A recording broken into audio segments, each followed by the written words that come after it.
Welcome to Amphipolis, traveler. The Battle of Amphipolis was surely an interesting one. One might even call it anticlimactic. But that does not mean it wasn't important in the greater scheme of the Peloponnesian War. The city of Amphipolis was the site of one of the more unique battles of the Peloponnesian War. Two generals, the Athenian Cleon and the Spartan Brasidas, fought for this land in an effort to control the resources it provided. In the end, though, neither got what they wanted.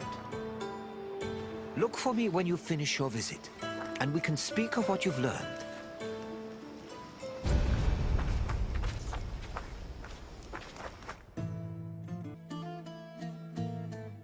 The land that would come to be known as Amphipolis was originally part of Thrace, a region inhabited by formidable semi-nomadic horsemen. Thrace was rich in gold and silver mines. It was surrounded by lush forests, making it very attractive to outside parties like Greece and Persia. By 513 BCE, Persia had managed to conquer much of Thrace. But after their defeat in 479 BCE, Athens made a play for the land. They conquered the nearby island of Thasos in 465 BCE, but the military prowess of the Thracian riders kept them out of the country's interior. It was only in 436 BCE that Athens established a solid foothold in Thrace with the founding of Amphipolis, a city on the banks of the river Strymon.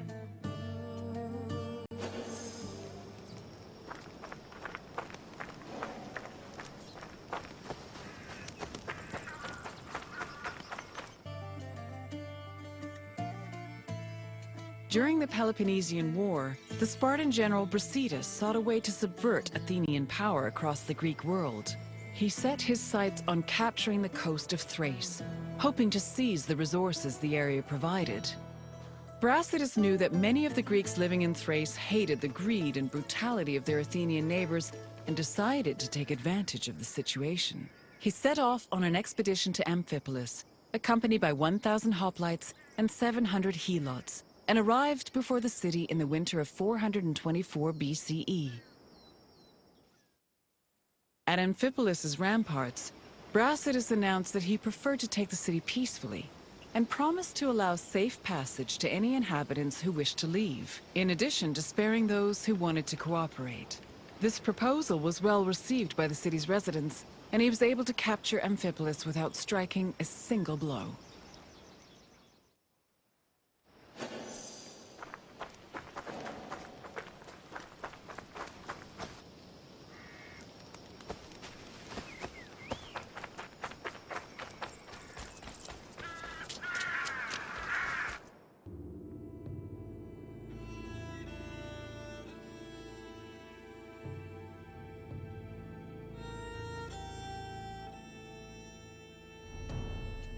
Brasidas' march on Amphipolis blindsided the Athenians. By the time they heard the news and dispatched the general Thucydides to defend Amphipolis, Brasidas had already rallied several nearby cities to help him defend the region from Athens' so-called tyranny. After half a day's journey from Thasos, Thucydides arrived at the port of Aeon, but was unable to retake Amphipolis. Athens held Thucydides responsible for the loss of Amphipolis and forced the general into exile. In spite of Brasidas' achievements, Sparta did not send him reinforcements, which forced the general to negotiate a truce with Athens to hold on to the ground he gained.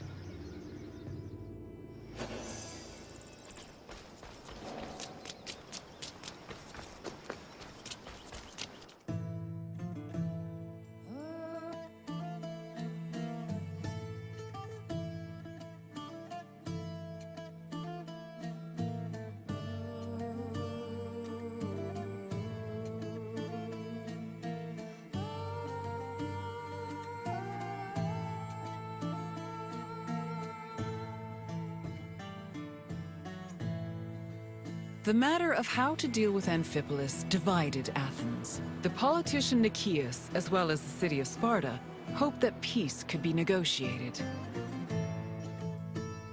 However, the popular Athenian statesman and general Cleon wanted to continue fighting the war. Indecision continued until 422 BCE, when Cleon was elected as one of Athens' strategists. This decision made it clear that the city's people were in favor of war.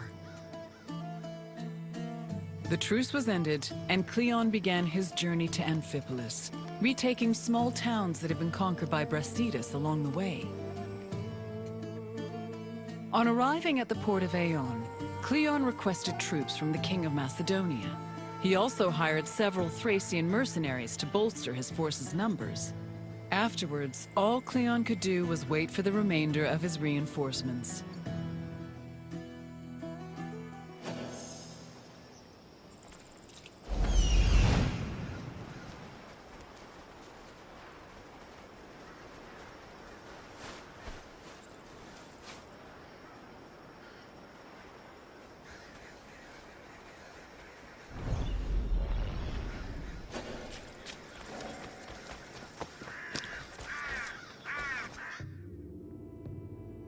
While they waited, the Athenian forces began to resent Cleon's hesitation to attack. They saw him as soft and incompetent, especially compared to their opponent, Brasidas. Sensing the tension, Cleon decided to act without waiting for reinforcements to arrive. He set out from the port of Aeon to observe Amphipolis, setting up a camp on a nearby hill. To Cleon's surprise, Amphipolis appeared to be completely unprotected, with no guards stationed at the city's gates and ramparts. However, the city's lack of protection was only an illusion. Even so, upon seeing this, Cleon regretted that he did not bring wooden towers, which would have allowed him to easily recapture the city.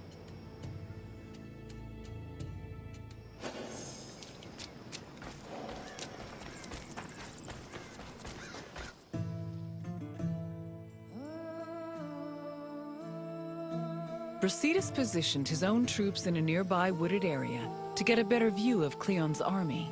When the Athenians began moving to set up camp, Brasidas returned to Amphipolis.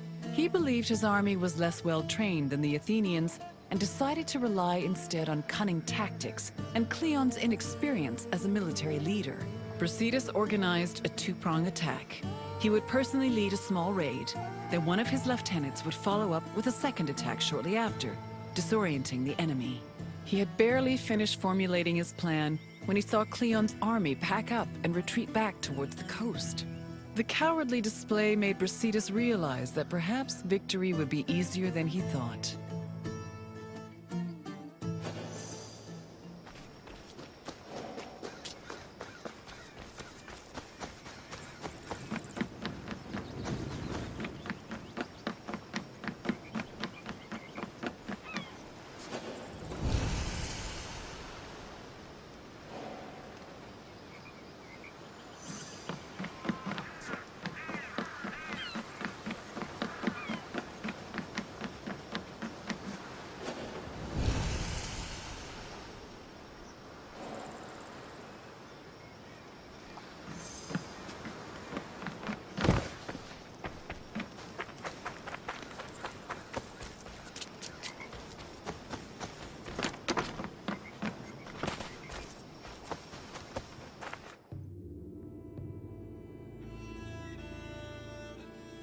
After seeing Brasidas' troops return to Amphipolis, Cleon decided to fall back to the port of Aeon and once again wait for reinforcements. Unfortunately, his exact orders were confusing and contradictory, which left the Athenian forces in disarray.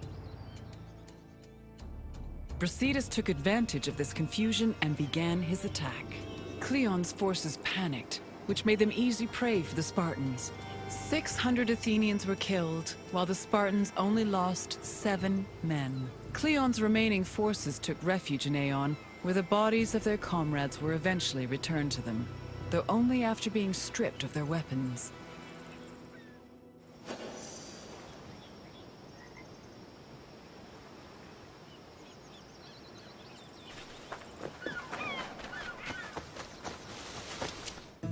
During the pitched battle between the Spartans and the Athenians, both Brasidas and Cleon were killed. The reports of their respective deaths reflect how they were perceived as military leaders. We know almost nothing about Cleon's death, other than that he was killed by a Thracian soldier. Brasidas, meanwhile, survived long enough to be taken back to Amphipolis, where he was informed of his victory. He was buried inside the city, which was considered an honor bestowed only upon heroes, and was celebrated as the true founder of Amphipolis.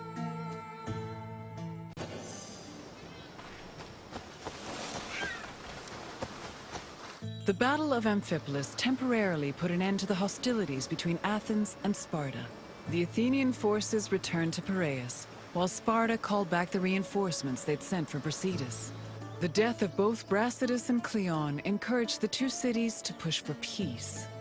The negotiations took time, but Sparta and Athens eventually agreed to return to the way things were before the Peloponnesian War. The resulting treaty became popularly known as the Peace of Nicias. Throughout the Greek world, it was mostly agreed that Sparta had lost the war, in spite of Brasidas' heroic efforts. The sentiment was rooted in the fact that Sparta had failed to end Athens' domination over Greece, something they had promised to do at the start of the war.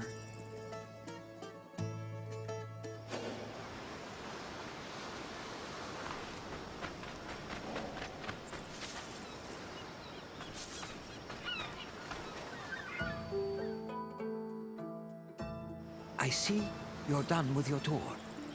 The Battle of Amphipolis may have briefly put an end to the Peloponnesian War, but the so-called Peace of Nicias was only temporary. It would not be long before Sparta and Athens came to blows once again.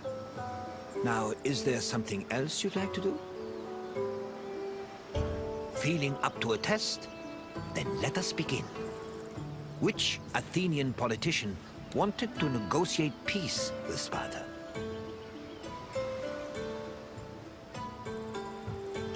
Correct. Nicias wanted to build on the truce that was negotiated after Brasidas captured Amphipolis. Now for the second question. Where did Thucydides and Cleon arrive before moving to retake Amphipolis?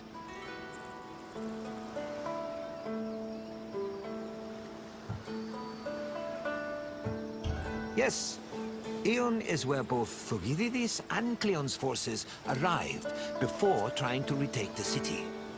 I have one last question for you. Amphipolis was located in which region?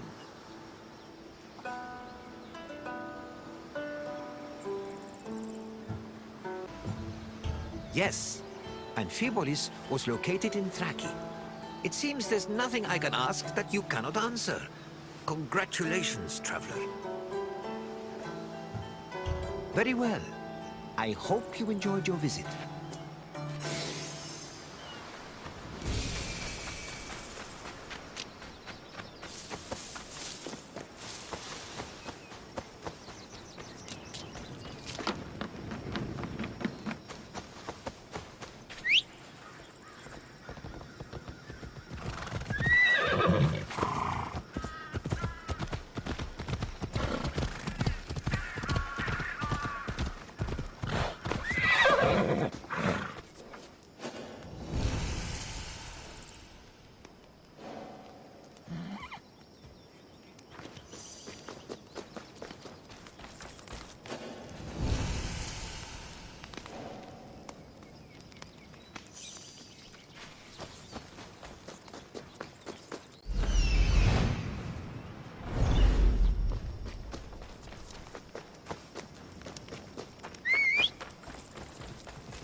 I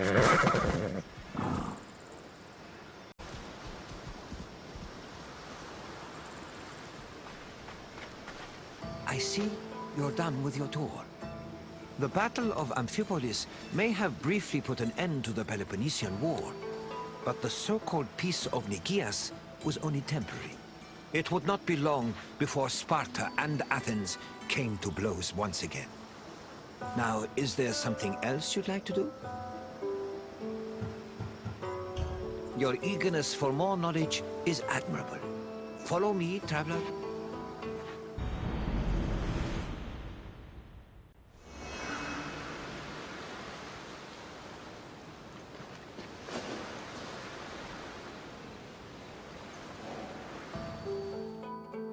Welcome to Pylos, traveler. This area, along with the nearby island of Sphakteria, were important battlegrounds during the Peloponnesian War. I always find it a shame that such lovely-looking places were exposed to so much violence. It's difficult to take pleasure in relaxing on the sand, knowing how stained it is with blood. The Peloponnesian War was a great conflict between rivals Sparta and Athens. It lasted many years and cost a great number of lives on both sides. The battles of Pylos and Sphakteria occurred almost one after the other, and culminated with one of the most surprising outcomes in the entire war. But I will not spoil it for you. You'll have to experience it on your own. I'll wait for you at the end of the tour.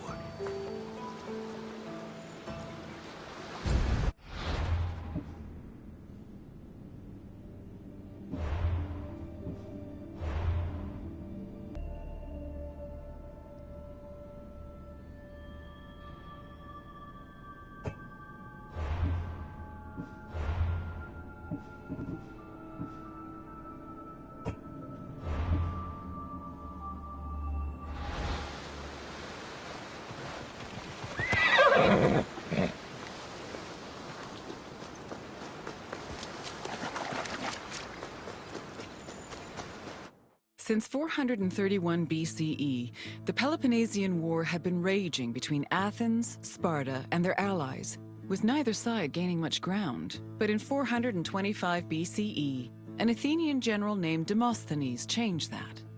After a storm forced his fleet to stop in Pylos, Demosthenes realized a military presence in the area would give them an advantage against Sparta. Unfortunately, the fleet strategists did not believe him, and left Demosthenes in Pylos with 5 triremes and 1,000 men. The Spartans, meanwhile, were too busy celebrating a religious festival to notice the enemy on their doorstep.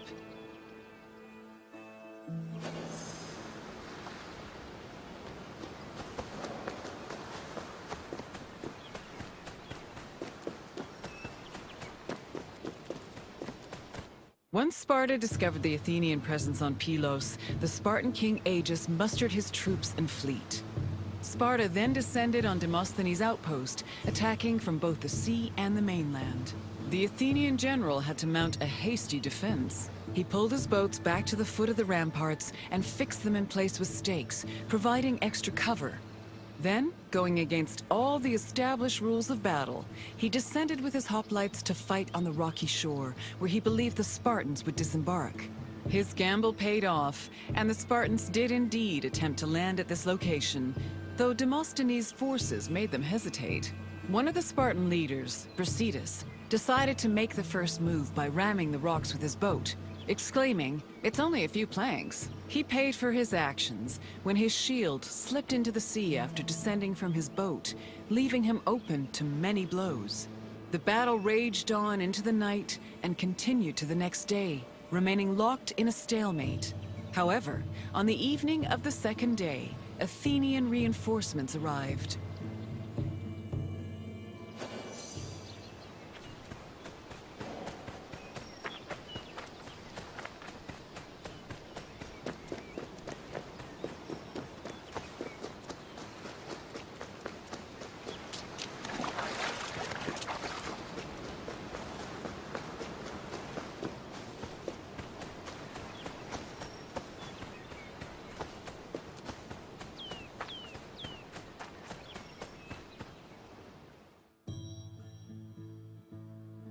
The sudden arrival of the Athenian fleet stacked the odds in Athens' favor.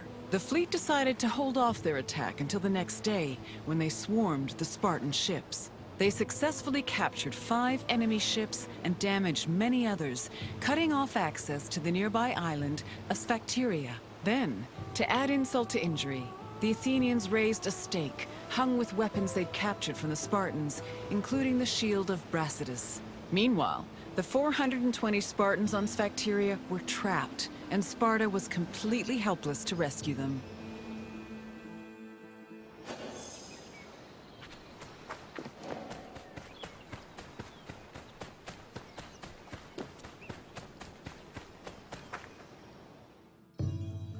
With 420 of their men trapped on Sphakteria, Sparta needed to reevaluate their position. The Spartans on the island were essentially the Athenians' hostages, and Sparta could not move to rescue or resupply them without putting their lives in danger. In an effort to save the trapped soldiers, the Spartan leadership negotiated an immediate truce with the Athenian strategists. Sparta agreed to hold back its fleet and halt their attacks on Pylos. And in return, the Athenians permitted them to send supplies to their men. In the meantime, Sparta sent ambassadors to Athens to try and negotiate a better deal.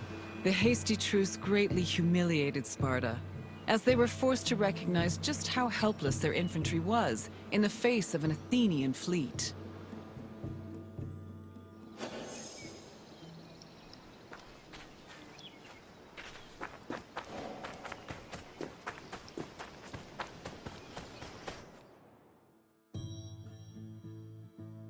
To bargain for the safety of their men, Sparta sent ambassadors to Athens to propose a cessation of hostilities. The ambassadors tried to emphasize that their situation was not a result of strategic incompetence or lack of strength, but rather plain bad luck.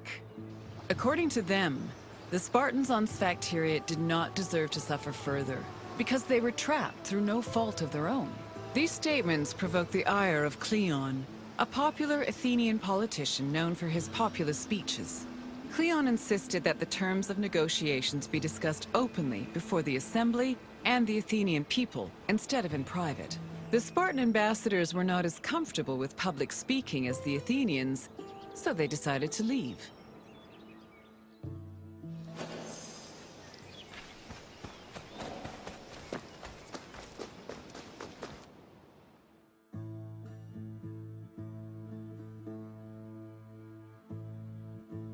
Following the failed attempts of the Spartan ambassadors, hostilities resumed.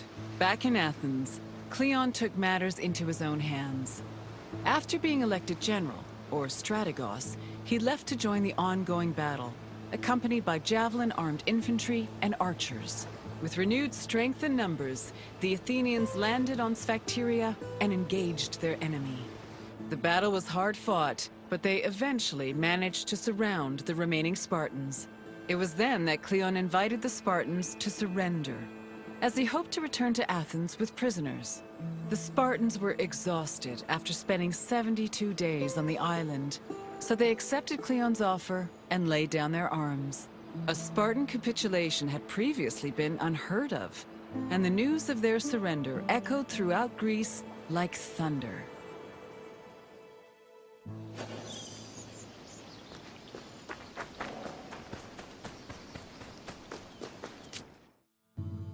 The Spartans' capitulation completely changed the course of the Peloponnesian War. Athens used their new prisoners of war as leverage and threatened to execute them if Sparta ever returned to pillage their lands. This gave the Athenians the freedom to conduct their own raids, which were aided further by their eventual seizing of the island of Kythera. Sparta tried to negotiate for peace, but were unsuccessful. Cleon, meanwhile, was emboldened by his victory and continued to gain popularity with the Athenian people. Popularity that translated to power.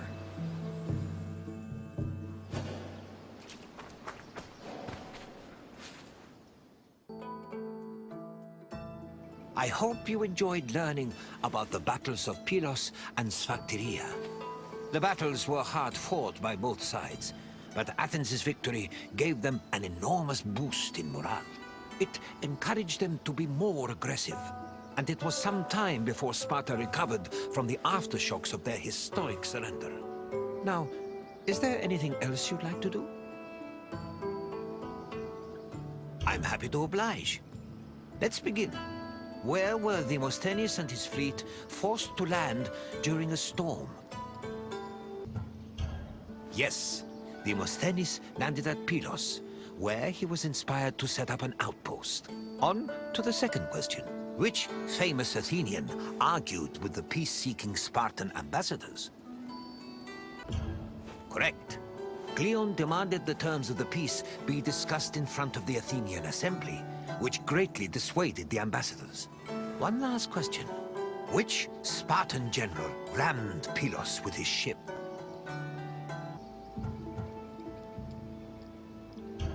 Correct. Brasidas ordered his ship to ram the rocks and lost his shield in the process. You've passed the test. Well done, traveler. Then I will say farewell. Though I hope our paths will cross again someday.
I hope you enjoyed learning about the battles of Pylos and Sphakteria.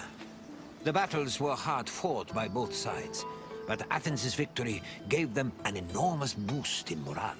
It encouraged them to be more aggressive, and it was some time before Sparta recovered from the aftershocks of their historic surrender. Now, is there anything else you'd like to do?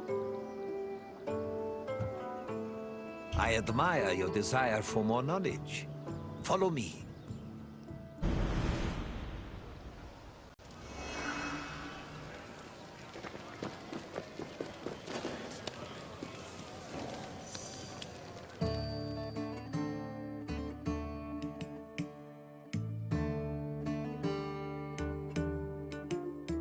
Hail, friend, and welcome to Olympia, home of the Olympic Games. I've often dreamed of competing in the games. If my sight was better, my legs and arms were stronger, and my coin purse was fatter. But that is not what the gods want, so I continue making the best of the path they've laid out for me.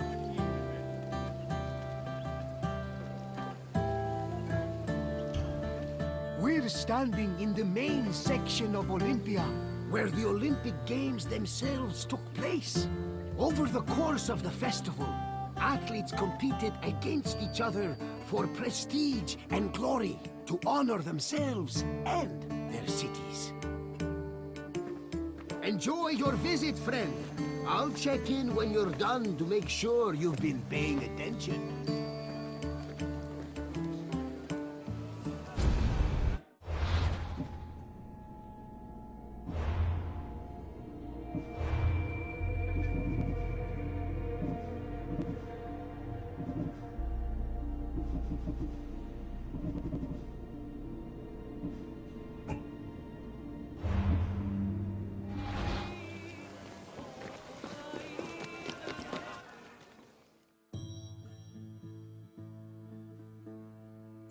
The first day of the Olympic Festival began with a swearing-in ceremony for the participating athletes, trainers, and judges.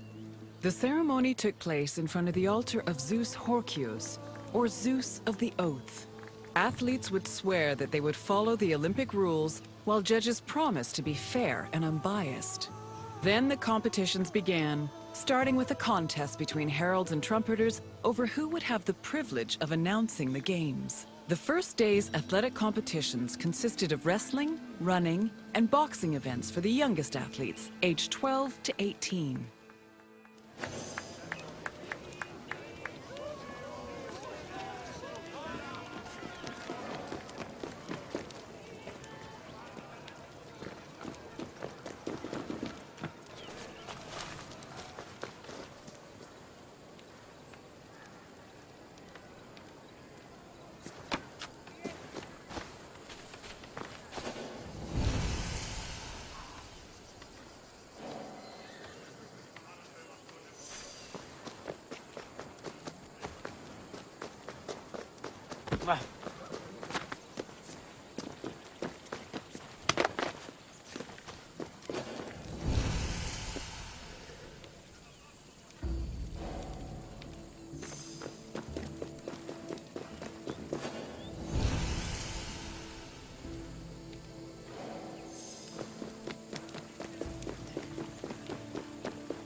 The second day began with a grand procession into the Hippodrome to celebrate the start of the popular equestrian events. The most anticipated and spectacular of these was the Quadriga, a four-horse chariot race. Horse racing events were unique in that the winner was not the most skilled jockey, but the owner of the fastest horse or chariot. The Spartan princess Caniska once took advantage of this loophole to skirt the rule that women weren't allowed to compete, and earned 2 Olympic victories in the process. The rule also allowed for occasionally strange results, like in 416 BCE, when the statesman Alcibiades entered 7 chariots into a race and won 1st, 2nd, and 4th place. After the equestrian competitions, the 40,000 spectators migrated to the stadium to watch the pentathlon events. When the day's events were over, funeral rites were performed for the hero Pylos, the mythical founder of the Olympic Games. The night ended with a celebratory feast and a great parade in honor of the day's victors.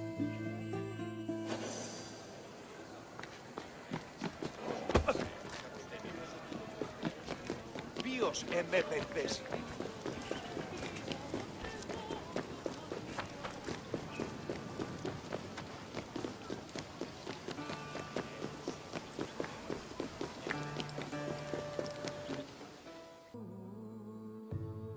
Victory at the Olympic Games was one of the highest honors a mortal could achieve, and there were several ways to immortalize that honor. Some athletes had statues erected of themselves, while others commissioned poets to write them victory odes. Oral tradition was very important to the Greeks. These odes, called epinikia, were often composed by the finest poets in the land, such as Pindar, Simonides, and Bacchylides. They were usually played at banquets and celebrations attended by the triumphant athlete or upon his departure from Olympia.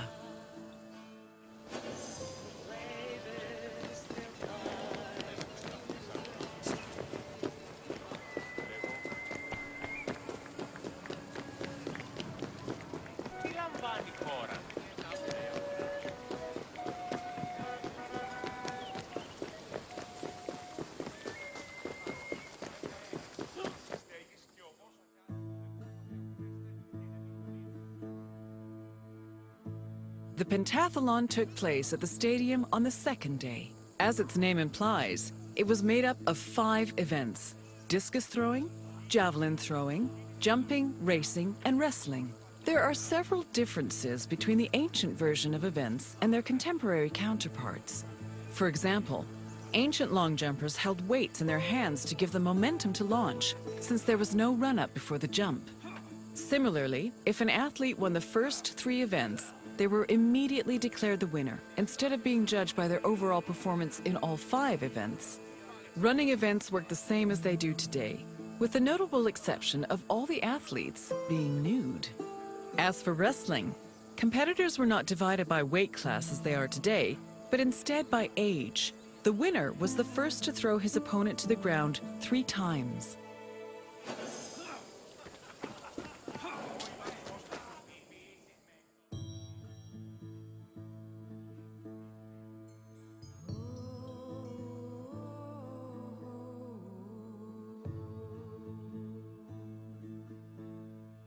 Day 3 started with the most important event of the festival. A procession of Hellenodikai, ambassadors, competitors, and animals made their way to the great altar in front of the Temple of Zeus. The animals were then offered as the official sacrifice of the festival. The afternoon of Day 3 was dedicated to foot racing events. Running was the oldest event of the Games, and in fact was the only event at the first Olympics. The main race was called the Stadion, which was a sprint of around 180 meters. The winner was granted the honor of lending his name to the 4-year period between the Games. This period was known as the Olympiad. The 4 years that followed the first Games in 776 BCE were known as the Olympiad of Coroebus of Elis, the first Olympic champion. Once all the competitions were over, a public banquet was held in the Prytaneon to celebrate the day's victors.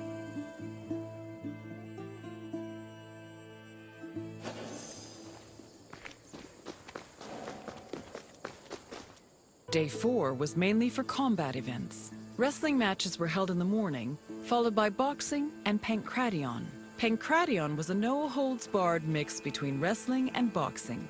Almost all moves were permitted, except for biting, poking the eyes or mouth, and striking the genitals. The event was very popular, and it was seen as the ultimate expression of strength and technique. Later on in the afternoon, there was a unique racing event called the Hoplitodromos, or Race in Armor. In this event, competitors wore a helmet and held a shield to simulate running in the battlefield.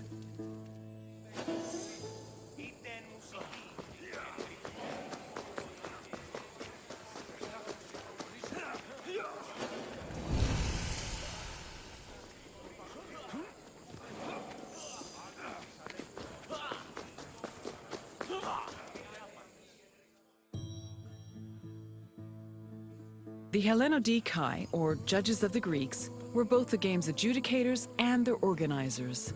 They hailed from Elis, the city in charge of the sanctuary of Olympia, and new judges were elected each Olympiad. They had several responsibilities. Before the games started, they decided which athletes would be allowed to compete and supervise their training. They also drew lots to make the competition brackets. During the games themselves, they picked the winners and kept an eye out for foul play. For the latter, they were assisted by stick and whip-wielding umpires who stood near the athletes and punished them if they were caught cheating.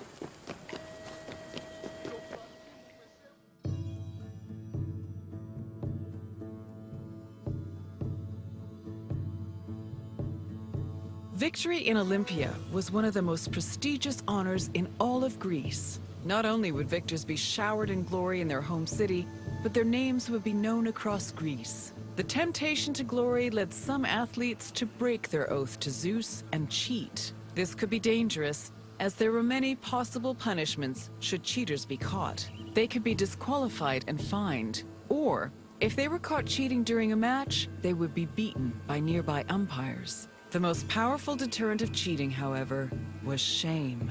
At the foot of Mount Kronios, and on the way to the stadium, were a group of bronze statues called Zanes, the plural of Zeus. These statues were inscribed with the names of the cheating athletes, how they cheated, and the fine that was imposed. The zanes, which were funded by cheaters' fines, were strategically placed to be highly visible. Individuals or even entire cities could be found guilty of cheating.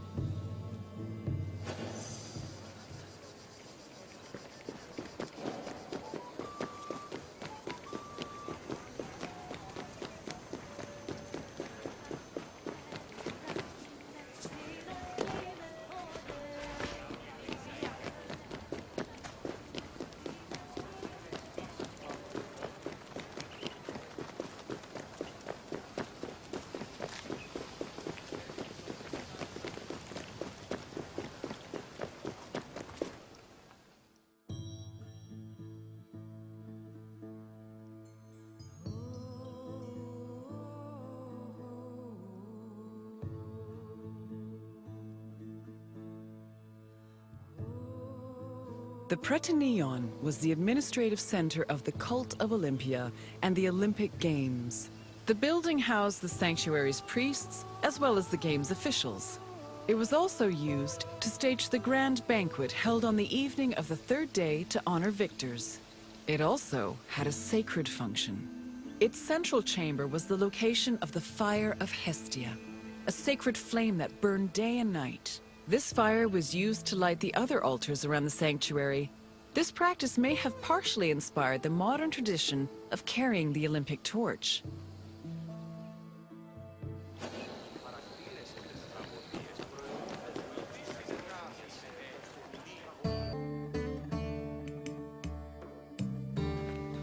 Hello again! I hope you enjoyed your visit. With their spectacular events and lavish banquets, the Olympic Games were a feast for the senses. I am certain even Zeus himself was entertained by the festivities. Now, is there anything else you'd like to do? Wonderful! Let the mental Olympics begin. Let's start with an easy one. Which notable woman won an event in the Games?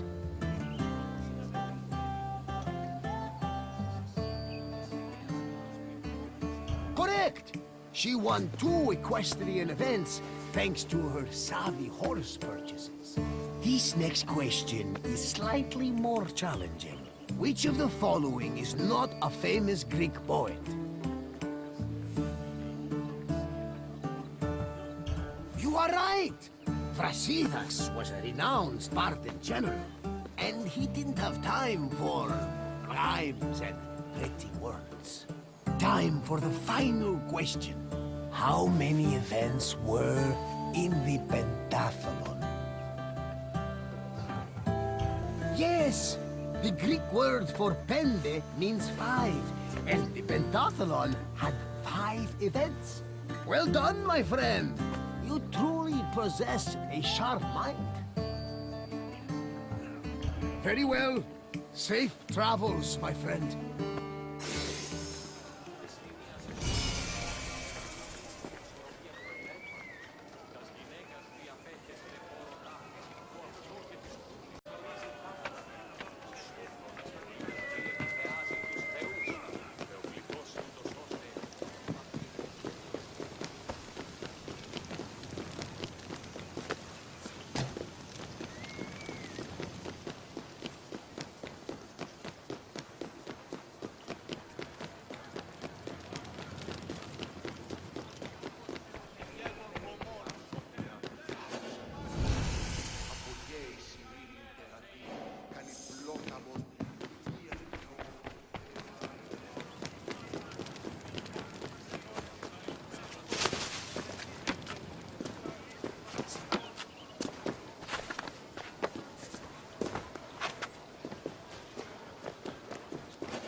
Hello again!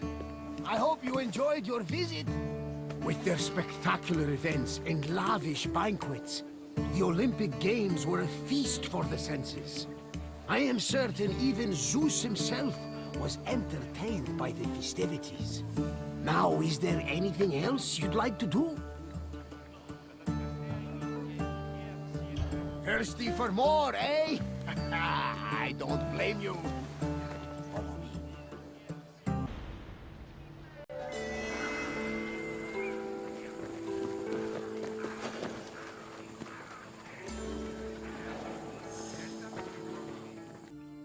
Welcome to Athens, Wanderer. More specifically, welcome to the musical hub of the city, the Odyssey. Sometimes, when the burdens of life begin to weigh heavy on my shoulders, I come here, close my eyes, and surrender myself to the music. It makes me feel like I'm a child again. My mother singing me to sleep with a gentle lullaby. The Odeon was where musicians came to share their songs with the public. The melodies played here caught the wind and drifted through the air, soothing the souls of Athenians across the city. Come find me when your visit is complete, and we will talk about the things you've learned. See you soon, Wanderer.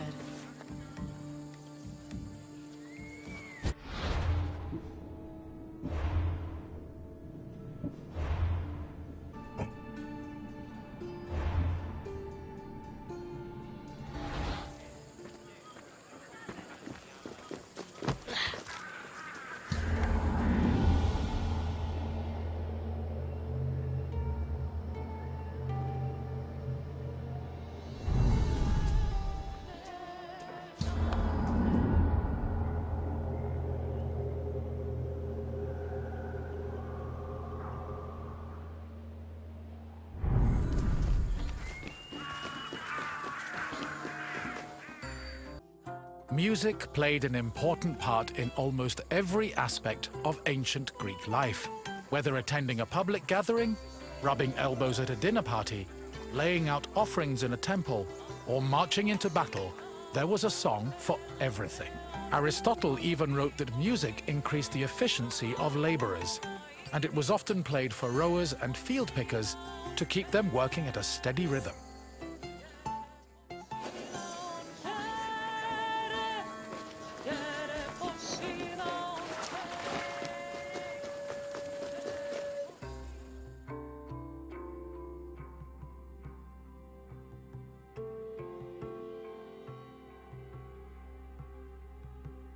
Musical contests, or agones, were originally only held during religious festivals. Over time, they became cultural events in their own right, and attracted musicians and spectators from all over the Greek world. For example, the Athenian Panathenea festival featured competitions for instrument playing and poetry recitation. The Dionysia festival included contests between groups of male singers to see who could best perform a dithyramb, a merry hymn in honor of the god Dionysus. While these contests could be attended by all, women weren't allowed to compete in them. In the early days of the competitions, winners only received a crown and an ego boost for their talents. But from the Hellenistic period onward, the rewards were upgraded to cash prizes. These prizes were large enough for musicians to make a fortune, especially if they moved from festival to festival.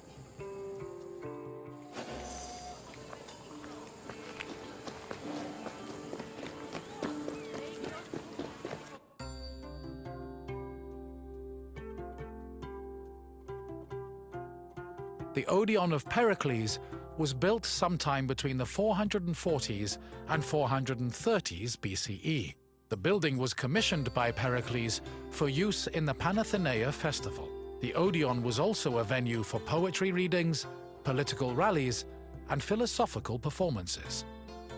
According to ancient sources, the original design of the Odeon was inspired by the tent of the Persian king Xerxes, a spoil of war the Athenians salvaged after their decisive victory at Salamis in 480 BCE.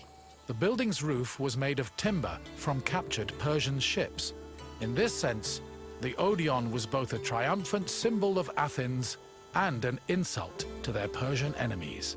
This structure was considered one of the grandest architectural accomplishments of ancient Athens.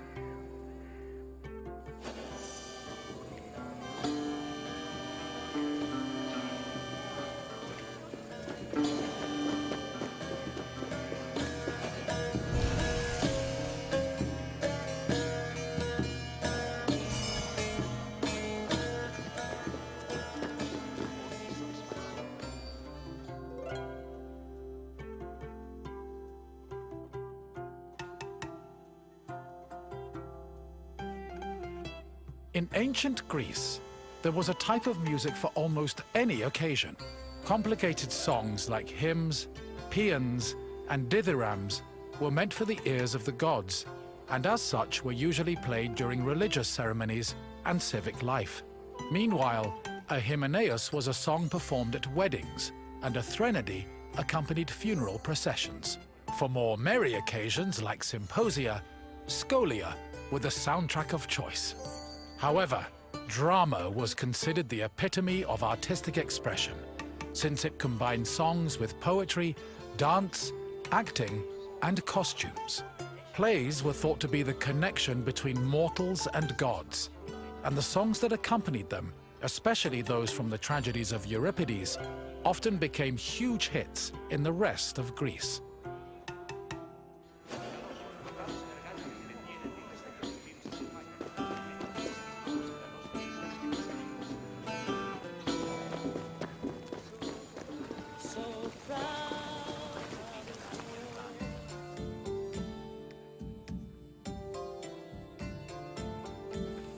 Hello again. I trust your visit was worthwhile, and that learning of music was a feast for your mind. I know it was for mine. Is there anything else you'd like to do?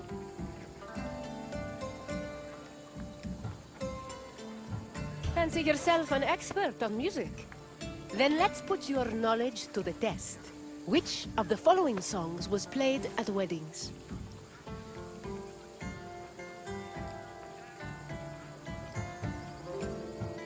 Correct. A Hymenaeus was performed at weddings to wish the couple a happy and prosperous union. Let's move on to the second question. The Odeon of Pericles was modeled after spoils of war from which Athenian enemy? Correct. Not only was the design based on the tent of the Persian king Xerxes, but the building's roof was made of wood from captured Persian ships. Only one question remains. According to Aristotle, music was especially important to which group of people?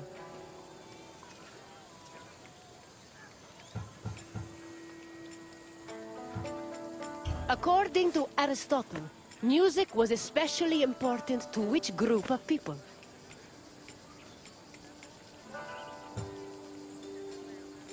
You are correct.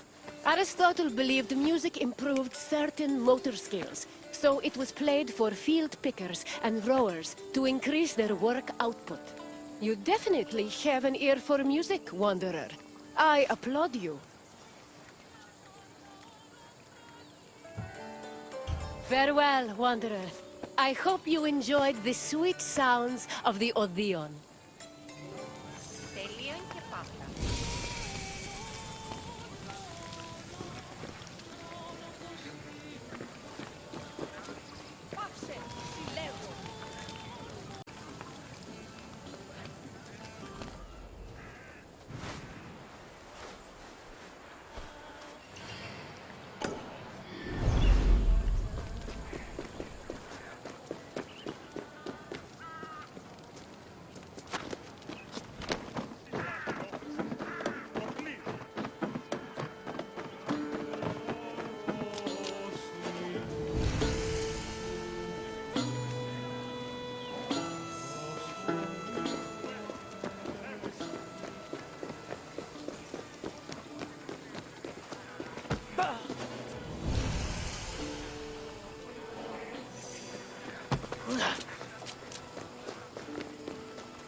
Hello again. I trust your visit was worthwhile, and that learning of music was a feast for your mind. I know it was for mine. Is there anything else you'd like to do? That's the spirit. Follow me, wanderer.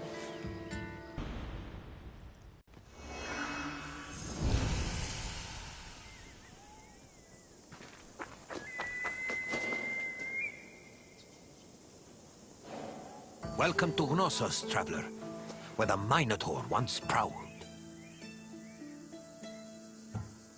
Some say, if you listen closely, you can still hear echoes of the Minotaur's ferocious bellowing. Of course, it may only be a trick of the wind. Perhaps.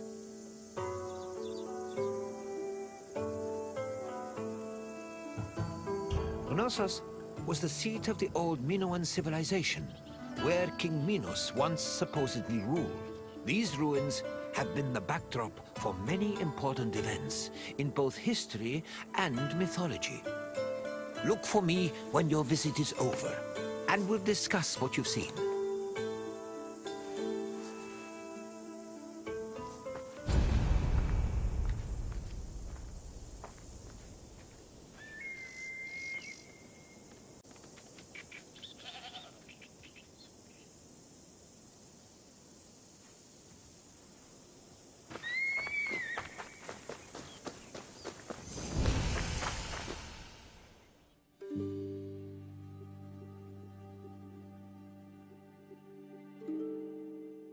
The island of Crete was first settled around 8000 BCE. Over time, significant towns and maritime trade began to develop.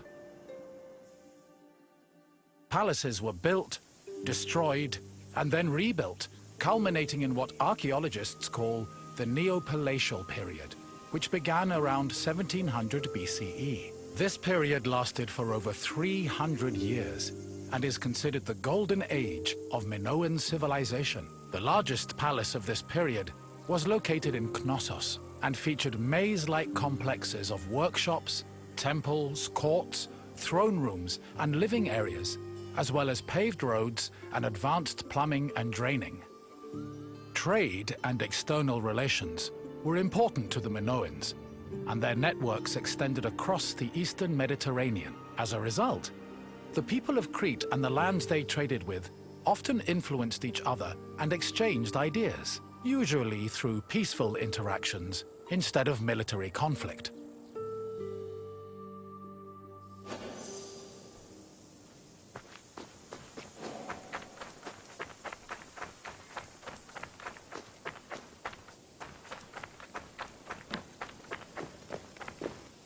The settlement of Knossos was established as early as the 7th millennium BCE. Today, one of the site's most notable landmarks is the palace ruins, located on the Kafala hill. The ruins are split into two phases: the old palace, which has been poorly preserved, and the new palace. The new palace of Knossos had a surface area of approximately 13,000 square meters, making it the largest Minoan palace. Its focal point was a central court, which was probably used for ceremonial activities. The Minoan palace centers collapsed when Crete was overrun and conquered by a Mycenaean invasion from mainland Greece. However, the date of the final destruction of Knossos' palace is still unknown.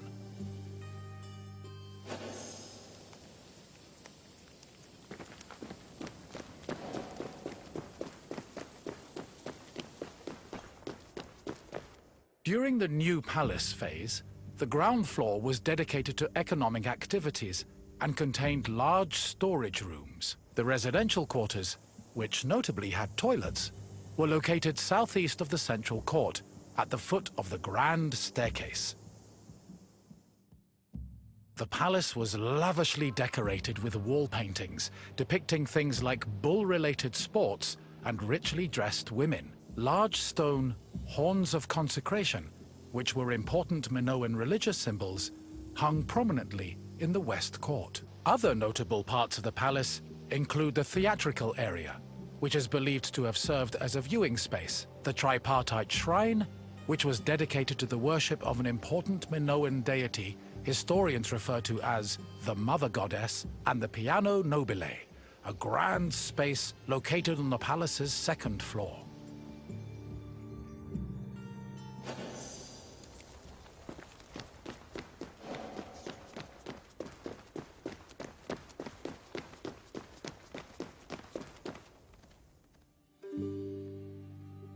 During his trips to Crete, archaeologist Arthur John Evans discovered several ancient tablets. They eventually led him to define the forms of Minoan writing known as Linear A and Linear B. The Minoans used these forms of writing for recording many things, including business transactions. For example, one clay tablet discovered at the Palace of Knossos was inscribed in Linear B script. The tablet detailed the transfer of coriander, often used in the perfume industry, between a man named Kyprios and another person named Twinon. The deciphering of tablets such as these has given historians great insight into many aspects of Minoan culture and society.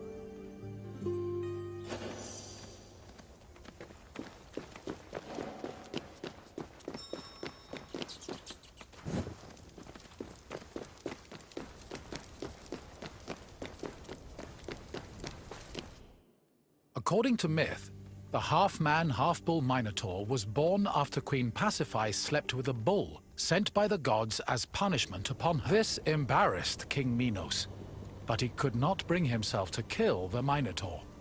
Instead, he hid the monster in a labyrinth constructed by Daedalus.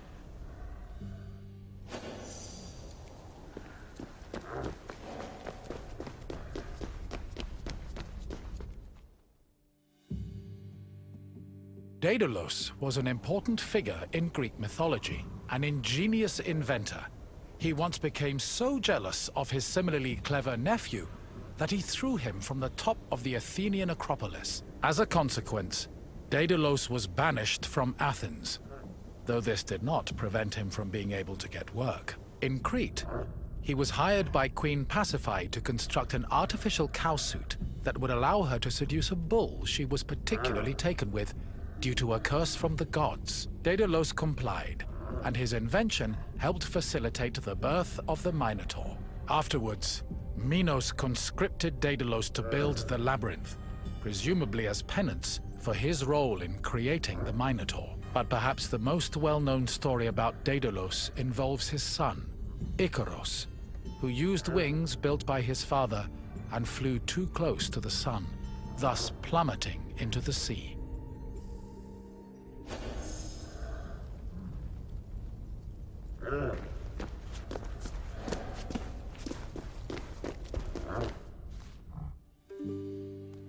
Sometime after the birth of the Minotaur, King Minos' son Androgeos was killed in Athens by the same bull that impregnated his mother. An infuriated Minos demanded that Athens send 7 of their noblest men and 7 of their most virtuous women to Knossos every year. After being carried to Crete aboard a ship with black sails, the men and women would then be cast into the labyrinth to be eaten by the Minotaur.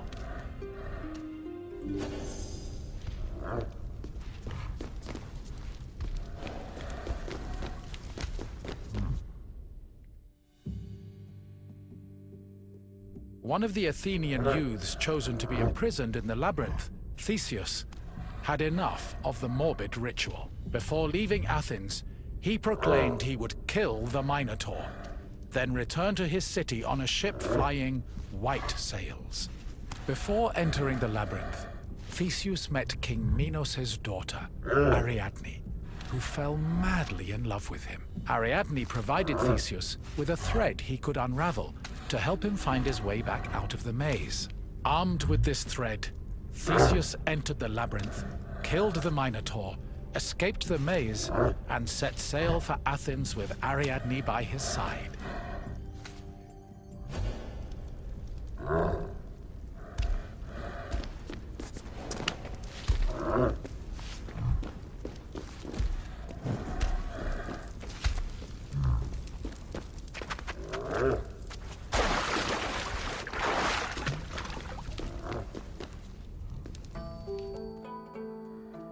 I see you found your way through the maze of ruins. The Minoans played a large part in shaping Greek myths, but also in introducing influences from other places and cultures. Now, what else would you like to do? You want to test yourself? Very well. Let's begin with a simple question. On which island was Knossos located? Yes, Knossos was located on the island of Crete. Time for another question. Which hero killed the Minotaur?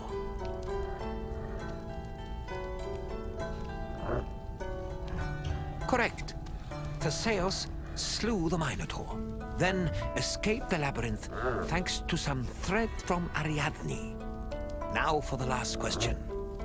What did Daedalus build for Queen Pasiphae?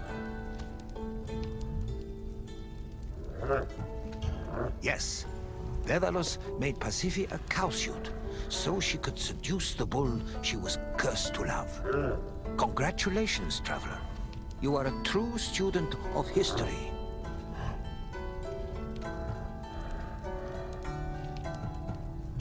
Farewell, traveler. I hope you enjoyed exploring the ruins.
επιστρέψεις.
I see you found your way through the maze of ruins. The Minoans played a large part in shaping Greek myths, but also in introducing influences from other places and cultures. Now, what else would you like to do? Gladly. Follow me.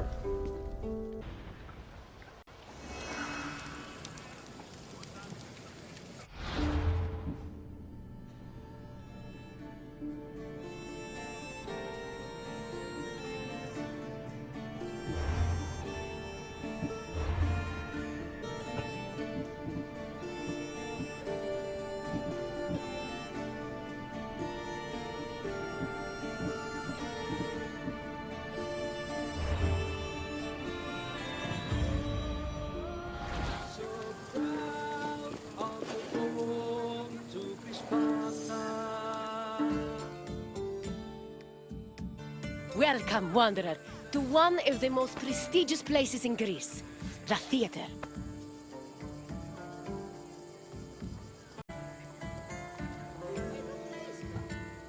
I'd tell you, but I think it's best to let the actors speak for themselves. The theater was where audiences gathered to watch plays.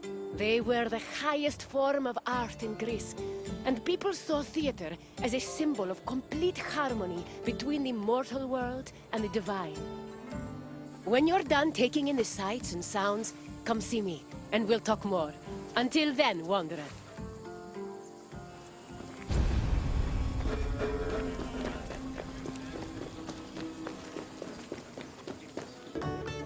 Theater is not just part of geek culture, but was a major part of Greek culture. In Athens, comedies and dramas originated from the dancing and singing performed by members of the cult of Dionysus. Between 536 and 533 BCE, theater's burgeoning importance in Athens was demonstrated when the responsibility of organizing tragedies was entrusted to the Archon, the highest-ranking magistrate in the city. From then on, theater grew rapidly in popularity, and soon, a permanent space for performing and watching plays was built on the slope of the Acropolis. During the 5th century BCE, theater became intertwined with Athens' democracy. It often functioned as an echo chamber for political ideas, and in some cases, it could even influence public opinion.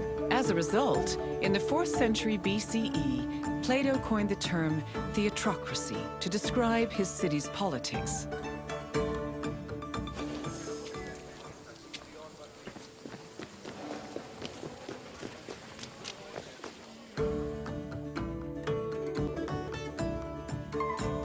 Theatrical competitions were held in the sanctuary of Dionysus Eleutherios, god of wine and patron of drama. Dionysus was the son of Zeus and a mortal woman named Semele. Stories say that Zeus, who had fallen in love with Semele, appeared to her holding a lightning bolt in his hand. Semele was tragically struck dead by the lightning, but Zeus managed to save her unborn child, keeping the embryo in his thigh until it fully gestated. This is why the name Dionysus is sometimes thought to mean born twice. In Athens, theater was a part of the cult of Dionysus, and stage productions in the god's honor were held during festivals like the Linnaea and the Great Dionysia.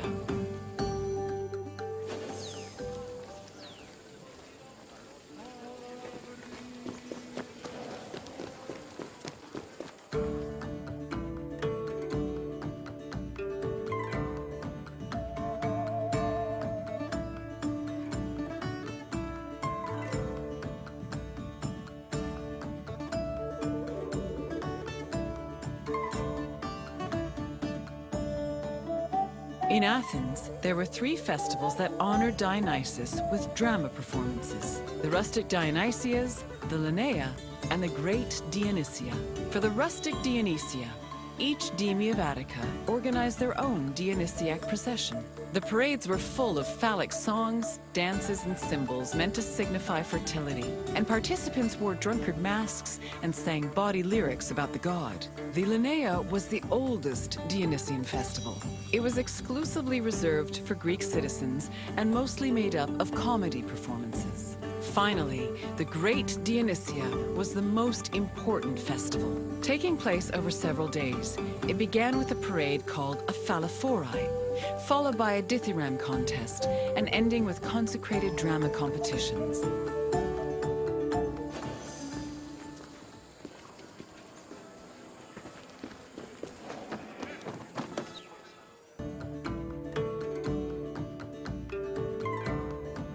The Great Dionysia was supervised by the head magistrate known as the Archon, who was assisted by 12 other magistrates. Among his duties, the Archon picked Korigoi, rich Athenian citizens responsible for providing the budget for rehearsals and performances. 2 days before the Dionysia, a ceremony called the Proagon took place where playwrights introduced their work. The Dionysia finally began in earnest with a procession to the god's temple, followed by sacrifices and a symposium. The next 2 days centered on dithyramb contests, while the final 4 days were dedicated to drama competitions. The contest's outcomes were decided by 10 judges who were appointed at random by the Archon. The judges placed their votes in an urn, and a winner.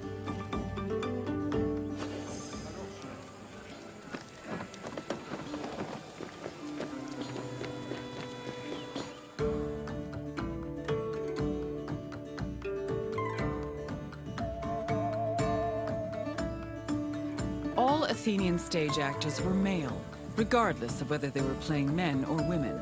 Tragedies originally featured only one actor performing alongside a chorus, eventually reaching a maximum of 4. Adding more roles opened up the opportunity for dramatic dialogue.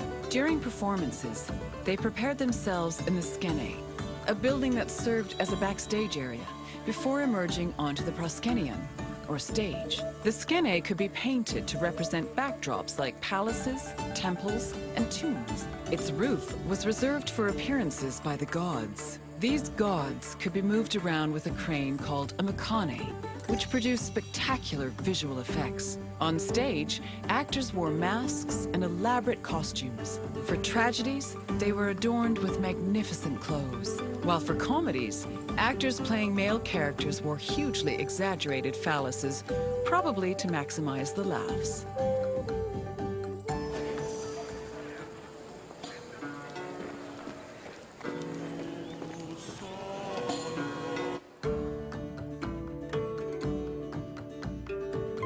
The centerpiece of the theater was the orchestra, or dancing place. It was a large, circular area that hosted choral performances, religious rites, and, presumably, acting.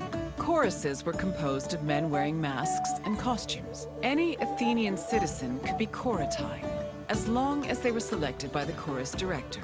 Chorus members also served as the equivalent of a curtain, as their entrance and exit marked the beginning and end of the play. New costumes and masks were produced for the chorus for every new play, and they were often just as impressive and elaborate as the performances. For example, Aristophanes' comedies feature the chorus dressing as wasps, frogs, birds, clouds, and islands. One of his plays, The Knights, even had men riding other men dressed as horses.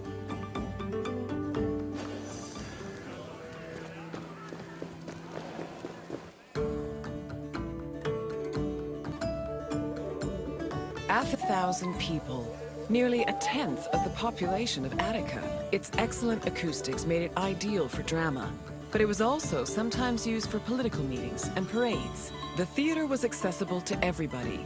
This did not mean that seating was free, though.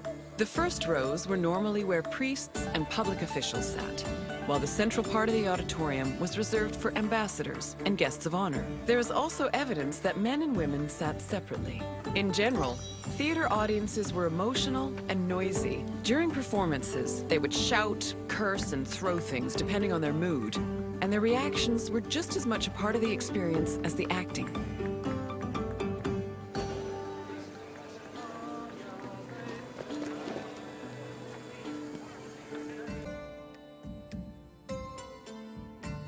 Hello again, Wanderer.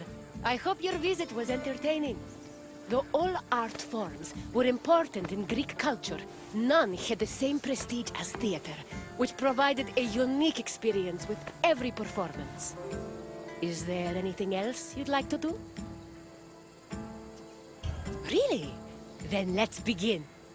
Who was Dionysos' mother?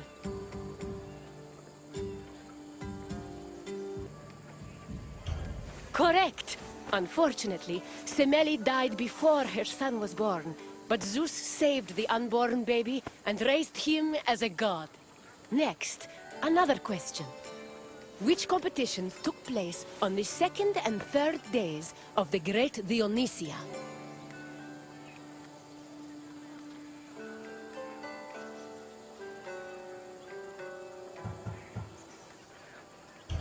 Yes.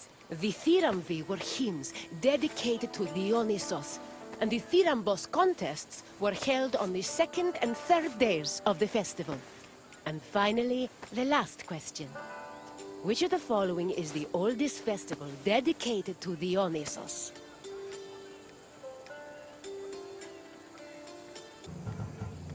You are correct. The Linnea was the oldest Dionysiac festival. Congratulations, Wanderer. You're a very studious theater goer. Then I will leave you be. Farewell, Wanderer.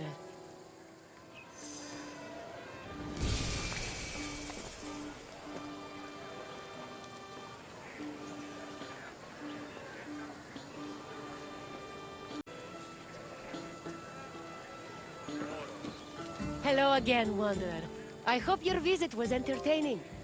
Though all art forms were important in Greek culture, none had the same prestige as theater, which provided a unique experience with every performance. Is there anything else you'd like to do? I appreciate your enthusiasm, Wanderer. Come with me.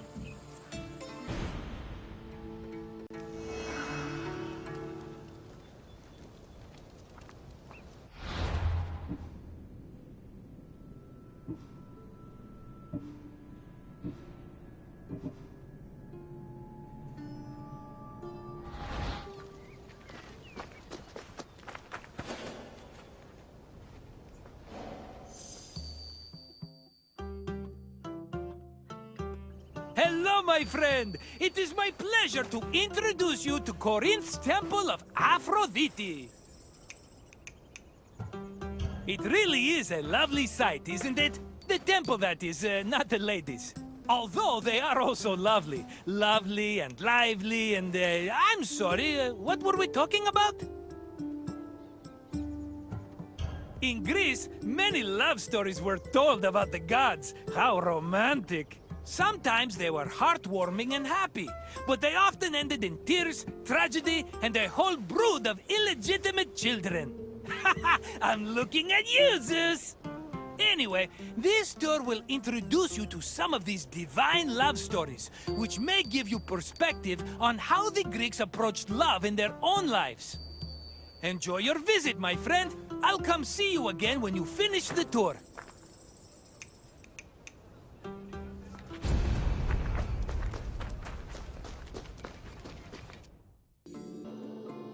Much like Athens, Corinth had its own acropolis, called the Acrocorinth.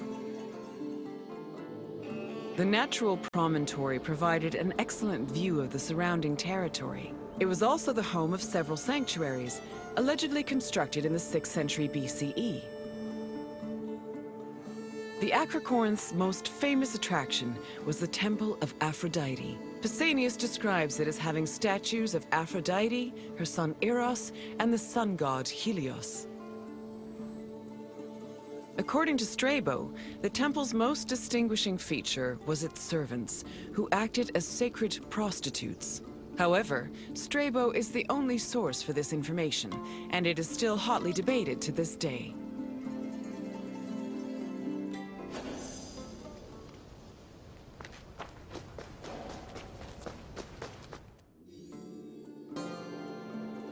Love played a large role in countless mythological stories. Zeus himself was not immune to the feeling, and fell for both mortals and other deities. Some myths centered on forbidden feelings that led to tragedy, such as Phaedra's love for her stepson Hippolytus. While marriage was prominent in mythology, it was usually presented as problematic. For example, Aphrodite frequently cheated on her husband Hephaestus, and Medea's resentment against her ex-husband Jason eventually drove her mad enough to murder her children. These less-than-ideal depictions reflected the Greeks' idea of marriage, which they viewed as a civic duty instead of a romantic union.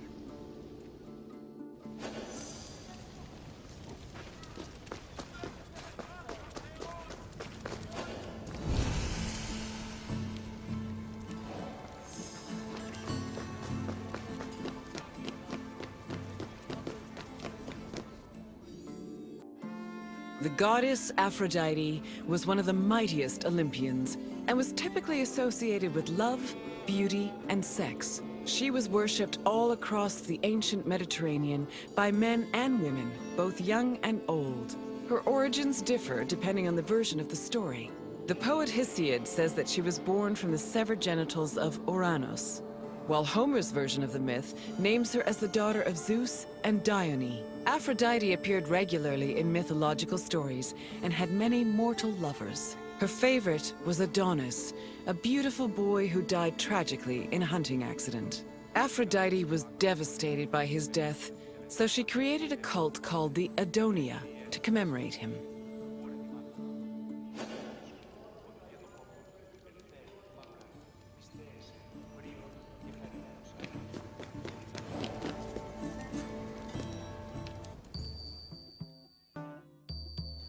My friend, good to see you again. I bet you were surprised by some of the stories you heard. For a bunch of immortal beings, the gods certainly were saucy, eh? Tell me if there's anything else I can do for you. Is that so, my friend? Then let's get started. Which poet said that Aphrodite was the daughter of Zeus and Dione?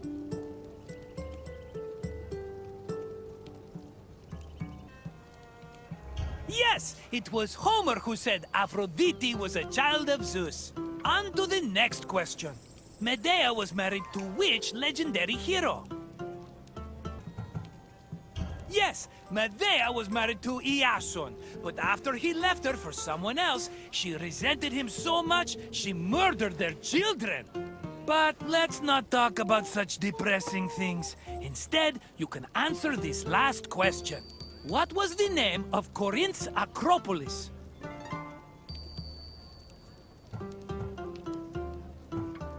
Correct! The Acrocorinth has been home to many sanctuaries, as well as the famous Temple of Aphrodite. You passed the test! Congratulations, my intelligent friend! Normally, I don't let people go until they buy a souvenir, but for you, my friend, I'll make an exception.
My friend, good to see you again.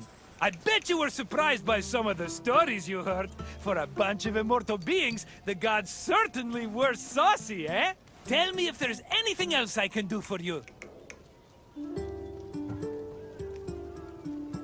I'd be happy to. Right this way.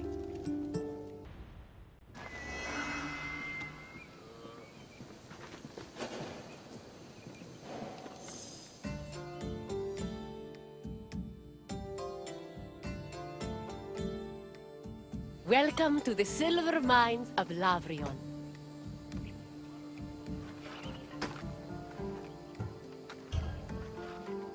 The mines make me nervous. All those fumes can't be safe to inhale day in and day out.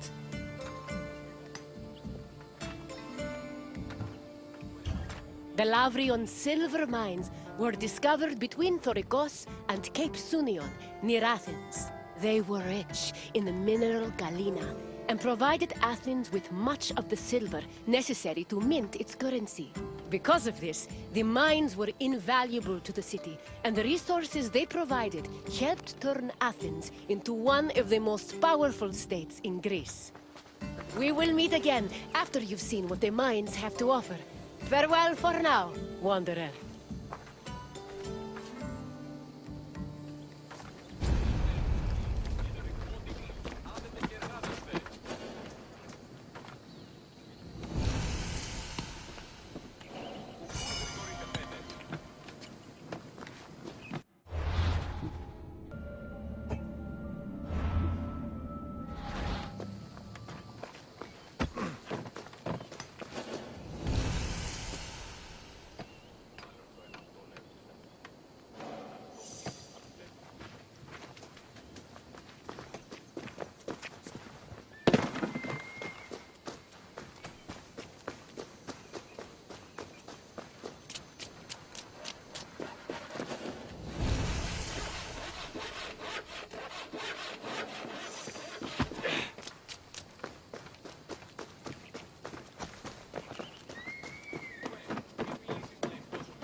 Silver mines were extremely rare in ancient Greece, which only increased their importance. Athens started exploiting the Laurion silver mines at the end of the 6th century BCE and used its metal to produce its currency. Production at the mines exploded around 485 BCE when an especially rich vein was discovered. The mine's abundant silver made Athens one of the wealthiest cities in Greece.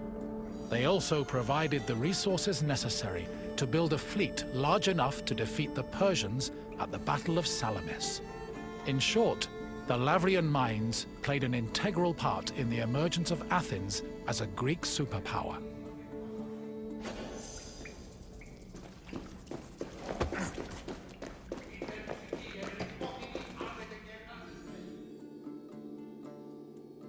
Exploiting the mine's resources required a lot of labor. To meet this requirement and save on cost, Athens leased out mining concessions to its citizens, who had their slaves to do most of the work, alongside poor day laborers. In the 5th century BCE alone, there were anywhere from 10,000 to 30,000 people toiling in the mines of Laurion. Together, the workers managed to produce an estimated 20 tons of silver per year.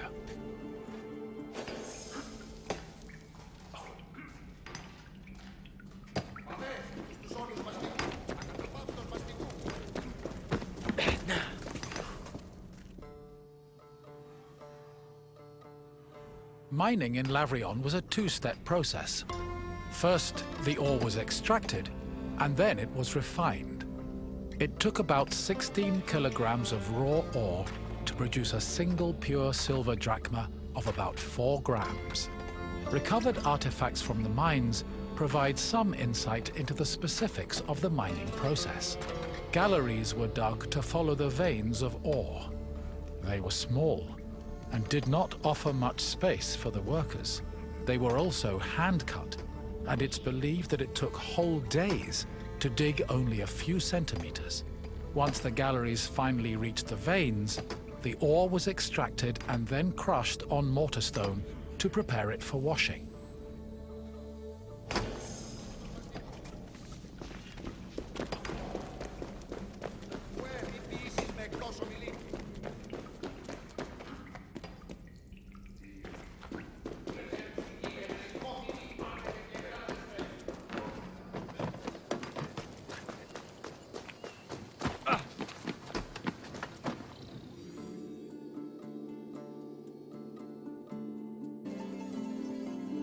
Mine workers used washeries to help clean rock from the ore.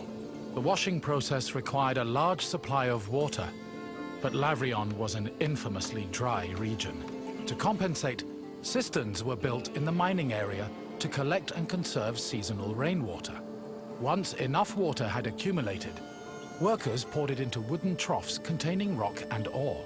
The water's flow separated the lighter grains of rock from the heavier ore, which was caught in depressions at the bottom of the trough. The newly cleaned ore was collected for refinement, and the water was redirected back into a tank to be reused later.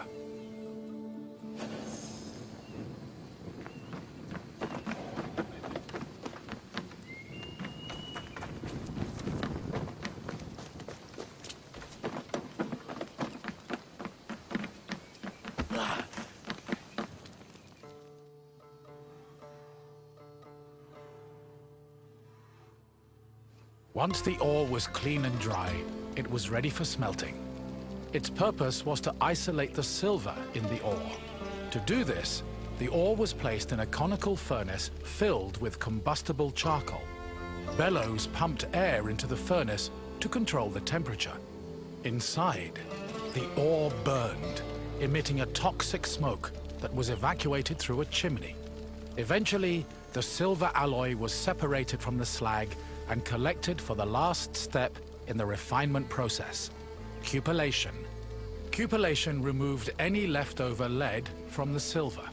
The smelted alloy was placed in a cupel, an absorbent bowl made of bone ashes. It was then put in a furnace, where it absorbed the lead and left only silver behind.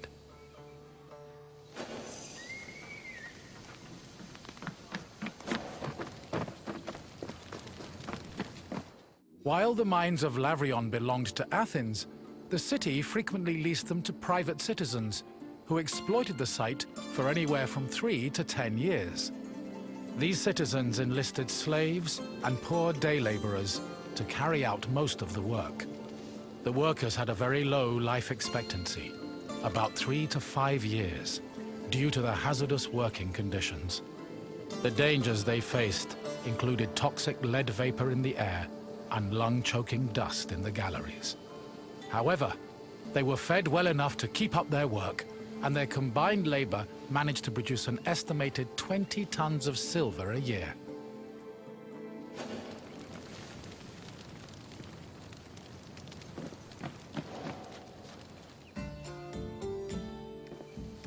I hope you enjoyed your trip through the mines. We talk so much of Athens' glory, but we often forget the city's power was due to tremendous amounts of work. Work that often had a great human cost. What else would you like to do? Excellent! Let's begin. What was the last step in the silver refinement process?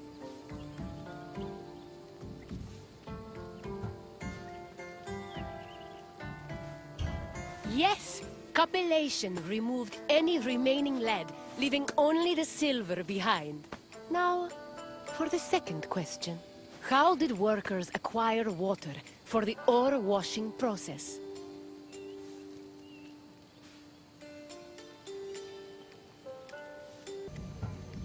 Correct. The workers used cisterns to collect the seasonal rainwater. Now, the final question. Which famous battle did the mines help Athens win?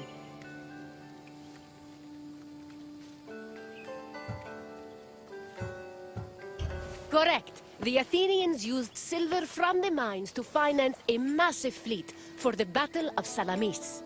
It's clear your visit has taught you much.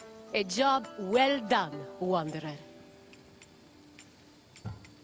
Farewell, Wanderer. Best of luck on your journeys.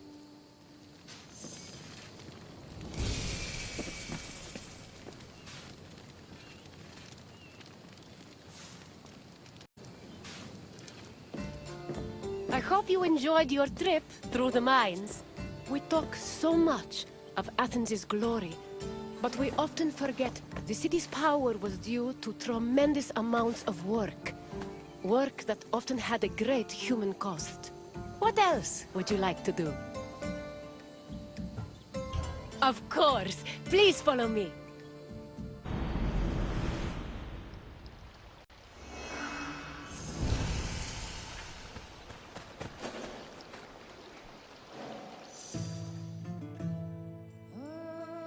Welcome to Laconia, visitor.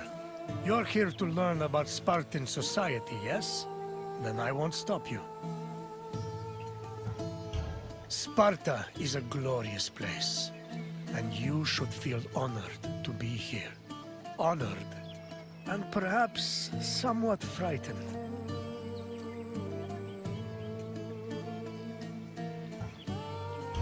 Sparta had a unique hierarchy, especially compared to the rest of Greece. Everyone had their place, and you will soon learn what those places were. I will find you again once your visit has ended. Until then, visitor.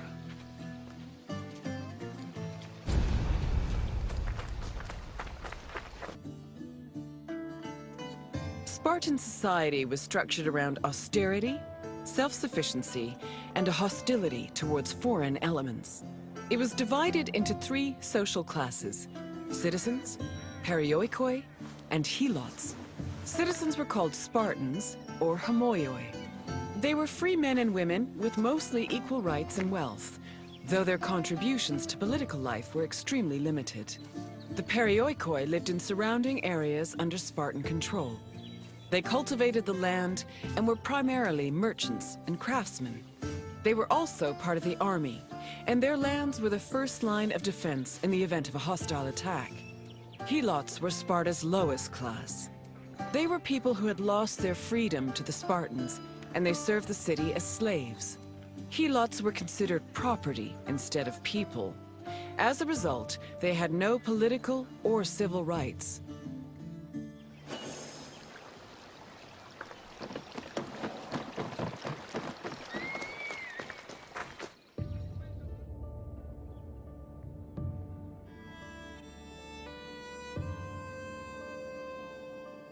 Helots made up the majority of Sparta's population. According to Polydeuces, they lingered between slavery and freedom. Two elements made Helots differ from other slaves. They were allowed to form their own families, and they were publicly owned by the city of Sparta instead of private citizens. Because Helots were deemed public property, they could not be sold as merchandise. They mostly worked to cultivate the land, but also fought in wars alongside the Spartans. While they gave the fruits of their labor to Sparta, they also kept a fair part of it for themselves. This practice allowed some Helots to make enough money to buy their own freedom. Alternatively, if a Helot served the state well enough in military campaigns, they could also be granted civil rights.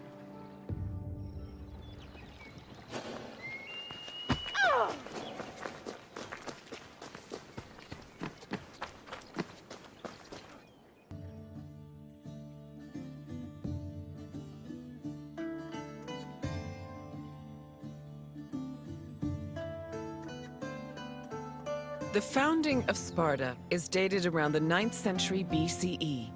Historical information about the city is limited, but it was known to extend into the region of Laconia. Over time, Sparta started encroaching on the territory of Messenia, eventually leading to war. Sparta gained more land in this conflict, which they divided between their citizens and the perioikoi. The aftermath of the Second Messenian War, from 640 to 620 BCE, then divided the population into three groups: the homoioi, the perioikoi, and the helots. The helots of Laconia mostly respected Sparta's rule and did not cause much trouble. However, Helots from Messenia supposedly resisted the Spartans, although sources can only confirm one revolt for certain, which occurred in Messenia in 464 BCE.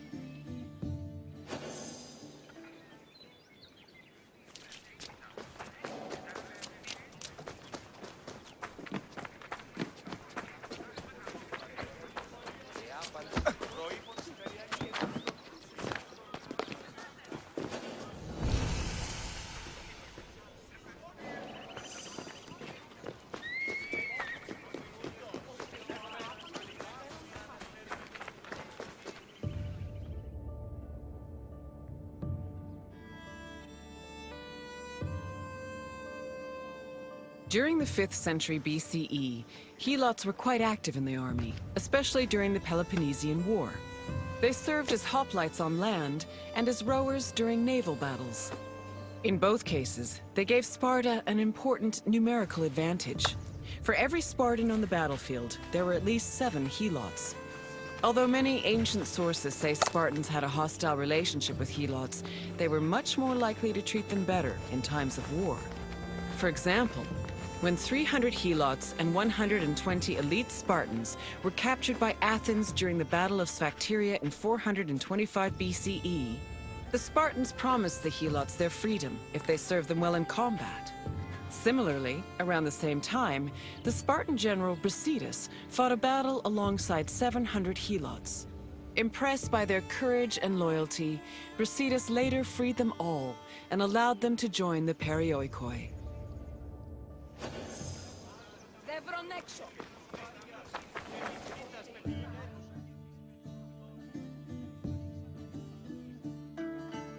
Perioikoi were another group of Sparta's population. They lived not in the city itself, but in its surrounding areas. The Perioikoi were never hostile against the Spartans. In fact, both groups together were known by the collective name Lacedaemonians. Perioikic cities had their own autonomy and sanctuaries, but they were always bound to Sparta. They were allowed to develop their own local laws and economies, but could never reach a level of prosperity that rivaled their parent state.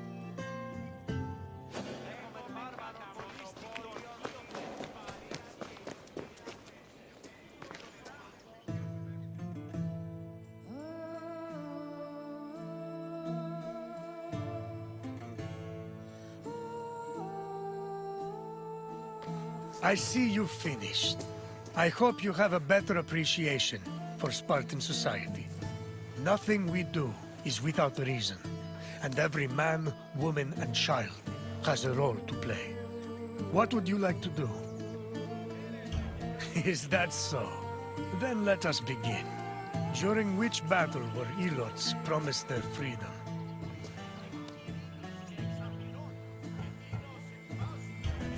Yes, in the Battle of Sphakteria, a group of elite Spartans promised to free their accompanying Helots if they helped the Spartans during a siege. Next question. Which of the following is another name for Spartan citizens? Spartan citizens were also called Omi. One final question. Which Spartan general freed 700 Helots?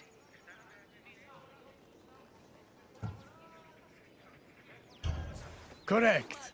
Brasidas freed 700 Helots as a reward for their exemplary military service. You passed. I'm impressed.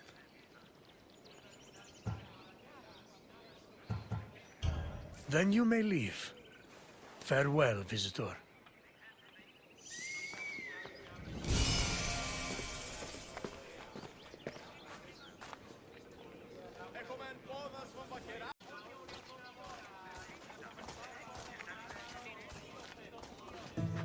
I see you've finished. I hope you have a better appreciation for Spartan society. Nothing we do is without reason, and every man, woman, and child has a role to play. What would you like to do? Of course. Follow me.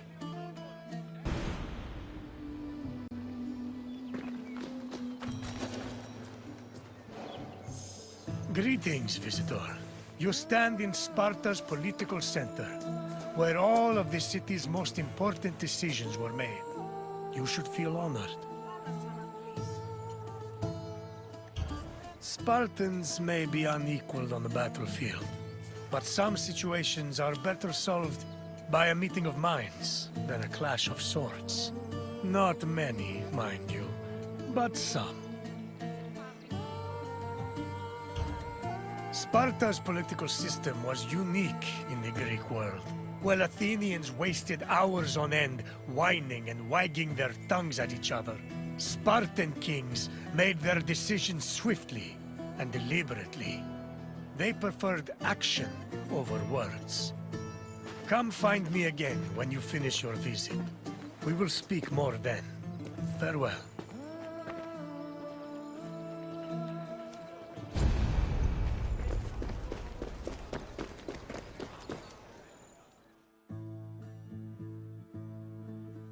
Sparta's political system differed from most of Greece's. One of its most distinctive features was that it was ruled by two kings. These kings belonged to two separate dynasties, the Eurypontids and the Aegeads, both of which were said to be descended from Heracles. Both kings shared equal powers, and disputes between them required the intervention of special magistrates known as ephors. However, if one of the kings were more charismatic or experienced, they could influence the weaker king's choices.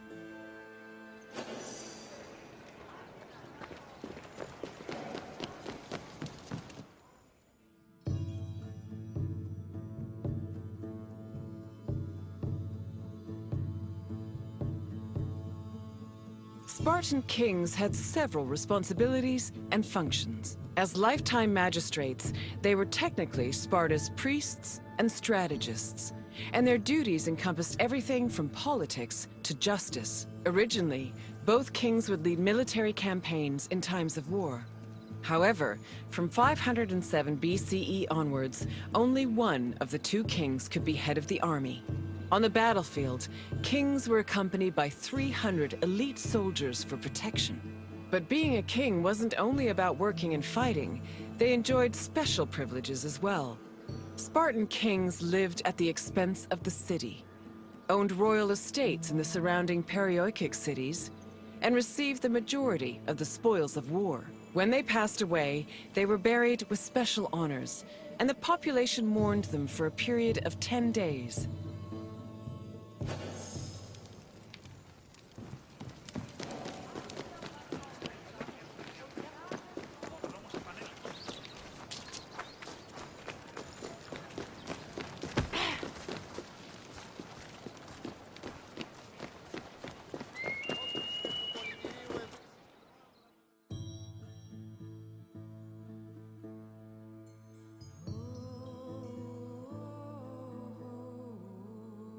The kings of Sparta enjoyed many important religious honors. They were in charge of sacrifices, both during military campaigns and at home.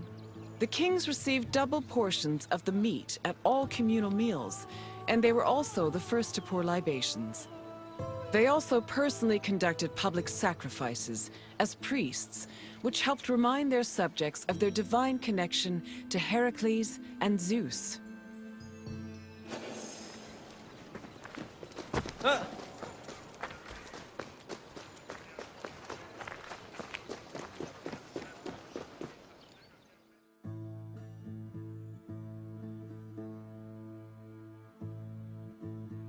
The ephors, or overseers, were 5 magistrates elected by the Spartan assembly.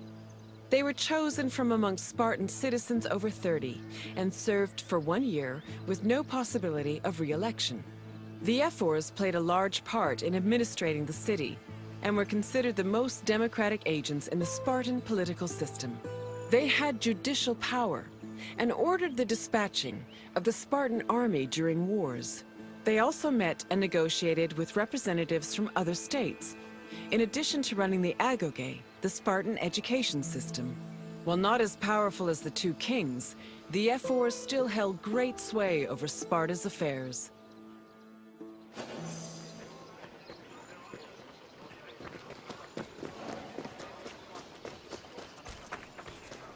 The Gerousia was the Spartan Council of Elders. It was made up of the 2 current kings, as well as 28 elders called Gerontes.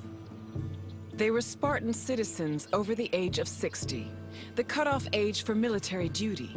They were elected for life by the Spartan Assembly.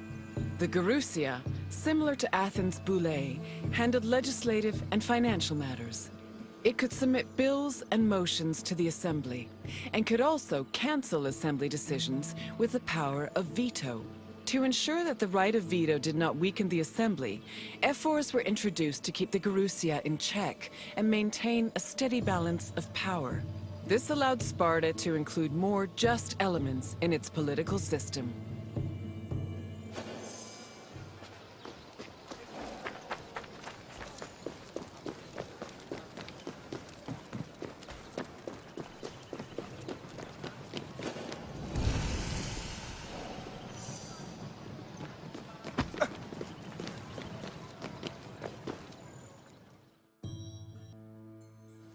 The Spartan Assembly, or the Apella, was made up of Spartan citizens who were over 30 years old. Its exact meeting place remains unknown, but it was presided over by a special member of the ephors called the eponymous ephor. The Apella had limited authority, since any decision it made could be overruled by the Gerousia.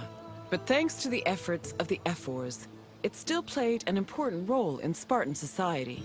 The Apella dealt with topics like foreign affairs, war declarations, peace negotiations, and more.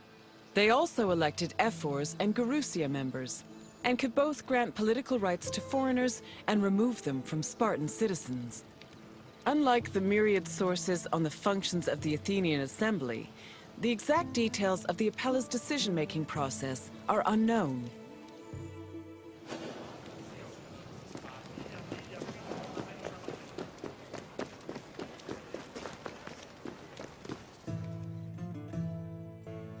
I see you finished. I hope you feel more knowledgeable about the inner workings of Spartan politics. Our way of ruling was not conventional, to say the least, but it served our purposes well. What would you like to do? Are you? We shall see. Let's begin. What was the name of the Spartan Assembly?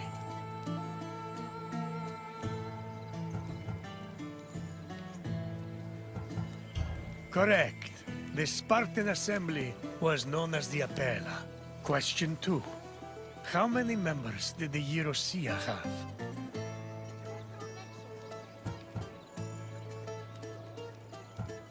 Yes, the Gerousia consisted of 28 Gerondas and the 2 kings of Sparta. Last question. What was the name of the Spartan education program? Correct. Our rigorous education program was called the Agogi, and it was overseen by the Air Force. You've done well, Visitor. Very well. Farewell, Visitor. May your travels be safe and carefree.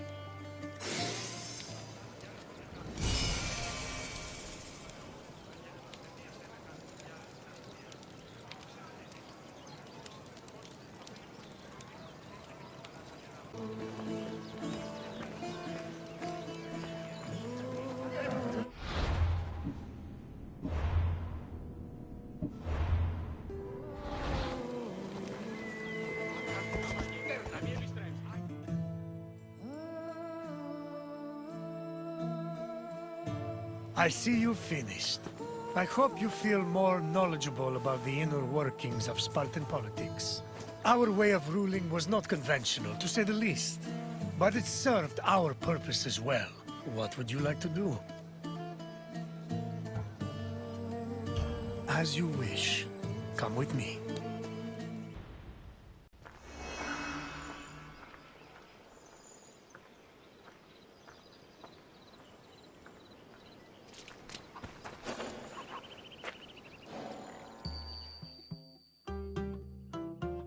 Greetings, my friend. Welcome to Arcadia, home of shepherds, sheep, and manure. I recently made an offer to buy some nearby farmland. Unfortunately, the owner refused, based on completely unsubstantiated rumors that I once burned down 3 farms in Kos. Can you believe it? I've never burned down a farm in my life. I may have once paid someone else to do so, but I assure you, my reasons were entirely acceptable and in the best interest of everyone involved. Arcadia was well known for its sublime natural vistas. Farmers and shepherds were seduced by its beauty, and it's easy to see why. I have to leave for now, but I'll meet you again when you finish your visit. Until then, my friend!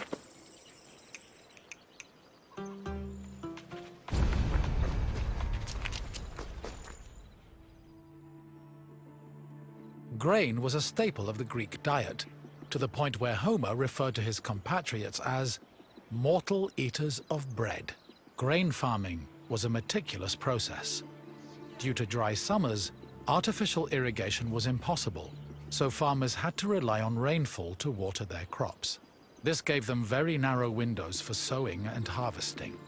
On a farm of this size, only half of the field would be planted every year, while the other half would lie fallow to avoid exhausting the soil. According to the poet Hesiod, the best time to sow grain was in autumn, and the best time to harvest it was in May. Fortunately, if farmers missed their opportunity, they also had a chance to plant millet in the spring.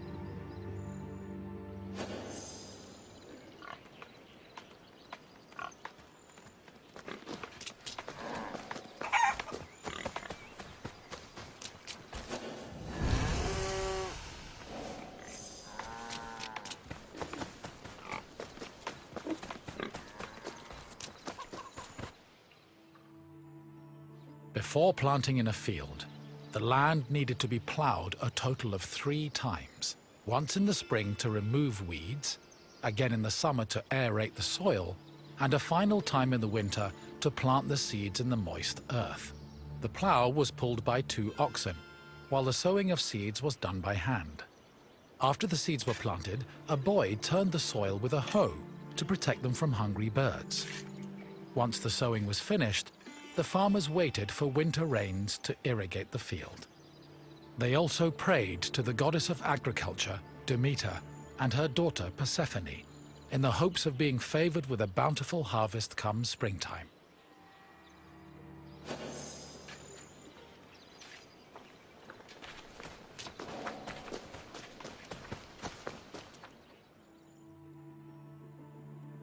Grain was harvested in the spring, using a curved knife called a sickle. With their backs to the wind, the reapers cut the plant stalks and left the sheaves behind before moving through the rest of the crop. Once the harvest was mowed, the sheaves were brought to the threshing floor.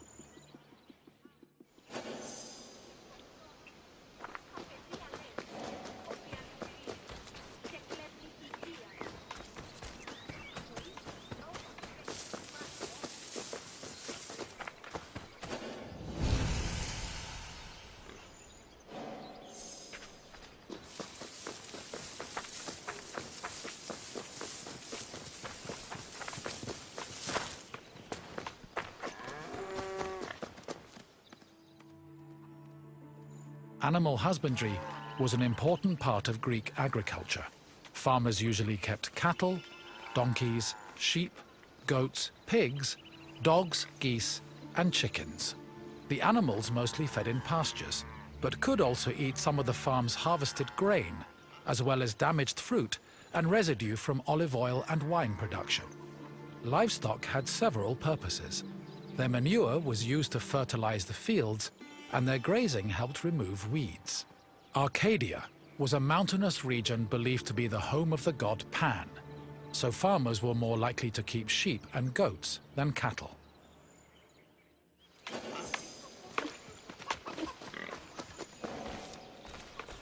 Most farming tools were simple, handmade implements made of wood and occasionally tipped with iron.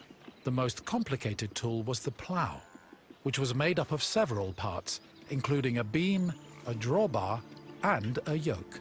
A 2-pronged hoe, meanwhile, was used for tilling soil.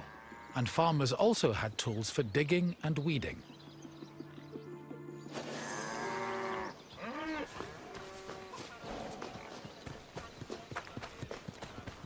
After the sheaves were harvested, workers brought them to the threshing floor to extract the grain. Oxen or donkeys were hitched to a post in the center of the floor and guided around it, while workers threw sheaves under their hooves. The animals, stomping, forced the grain kernels out of their casings. Afterwards, the kernels were collected for the winnowing process.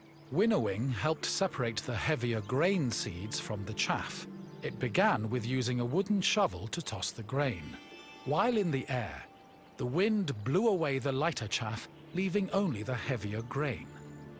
To remove the remaining chaff, the grain was tossed in a wooden basket called a lignon, which filtered the grain until only clean kernels remained.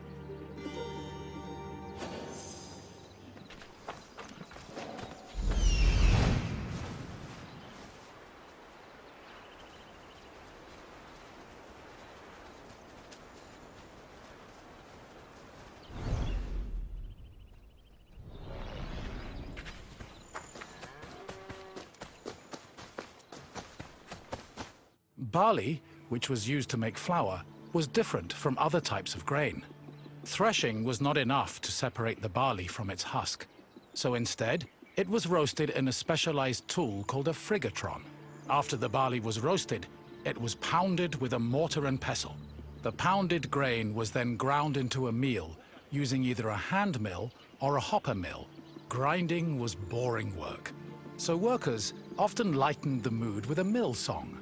Once the barley was completely ground, it was sieved using a wicker basket called a koskinon, making it ready for use.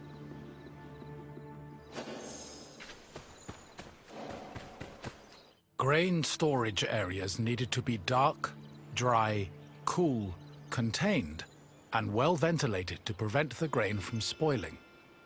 According to Hesiod, the preferred method of storing grain was in a pithos, the same container as Pandora's mythological box. Archaeological evidence suggests that Greeks may have also stored grain in small, walled structures woven from branches. Farms generally needed to store enough grain to sustain themselves for the year and seed corn for the next. Any surplus was either stored for a lean year or sold to markets for profit.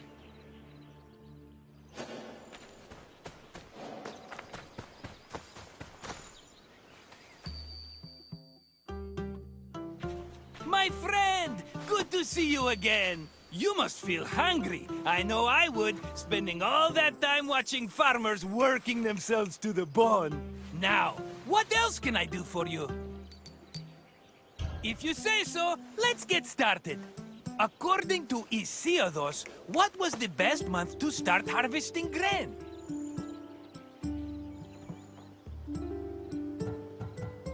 Yes, spring was the ideal time for harvesting. Guess I'm not the only smart one around here. Time for another question. Which tool did reapers use to cut stalks? Which tool did reapers use to cut stalks? Yes, a sickle was a curved knife, making it ideal for harvesting sheaves of grain. Only one question left. Arcadia was believed to be the home of which god?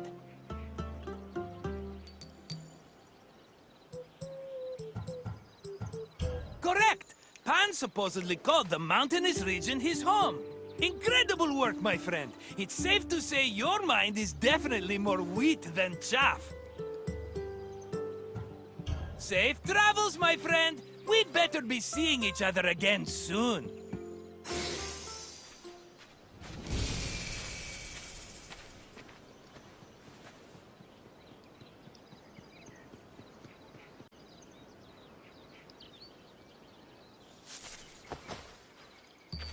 My friend! Good to see you again! You must feel hungry. I know I would, spending all that time watching farmers working themselves to the bone.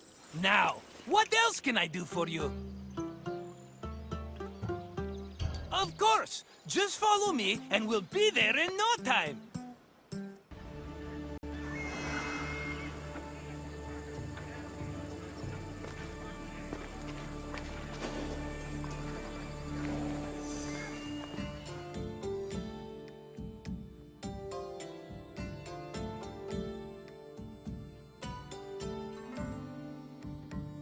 Hello, Wanderer. May I introduce you to the Keramikos, the kiln that warms all of Athens' pottery. The art produced here is some of the most beautiful in the Greek world. I envy the potter's skills, though I'm not quite as envious of their clay-stained hands. It's bad for the nails. The Keramikos was a special neighborhood in Athens, where potters created vases and containers that stood all over Greece. This tour will take you through the elaborate process needed to turn something as simple as muddy clay into ornate perfume vases and gilded wine cups. Come find me when you complete your visit, and we can talk more about what you've learned.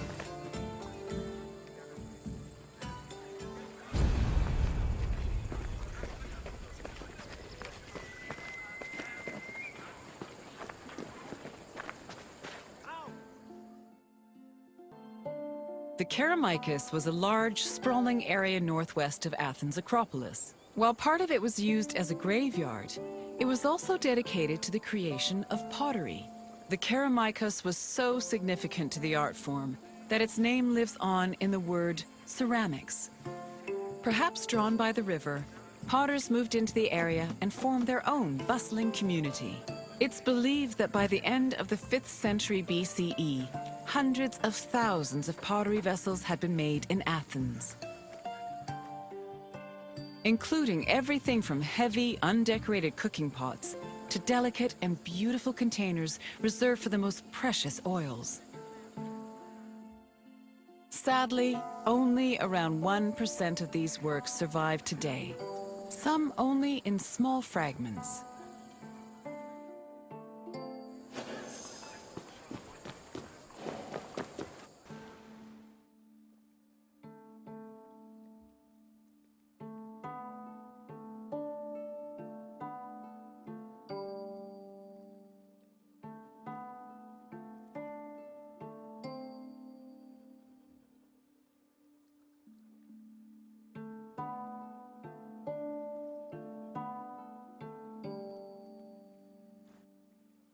Raw clay from a river was hardly fit for a potter's wheel. Athenian potters used clay that was rich in iron, which created the distinctive orange-red coloring seen in Athenian pottery. But this high-quality clay needed to be handled carefully to avoid disasters in the kiln later on. The clay was first brought to settling beds, where it was mixed with water to wash out any organic debris like leaves. Once it was purified, workers kneaded the clay with their hands to push out air bubbles and create the texture necessary for a flawless finish.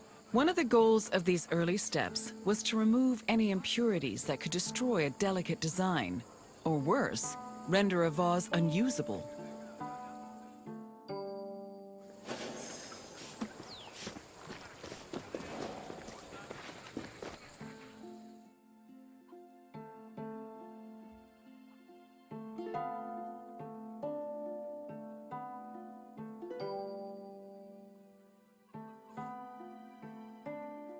Once the clay was cleaned, it was up to the potter to shape it into a vase by spinning it on a wheel or pressing it into a mold. Their choice depended on what shape they wanted for the vase, but they also considered the possible scope of its decoration. Potters did not work alone. A workshop might have had many people working together on different aspects of production. Potters collaborated with many different painters for decorating their creations. Some of these painters even became potters themselves. All in all, a single vase could be worked on by many different artists, with each one focusing on a different aspect of its design.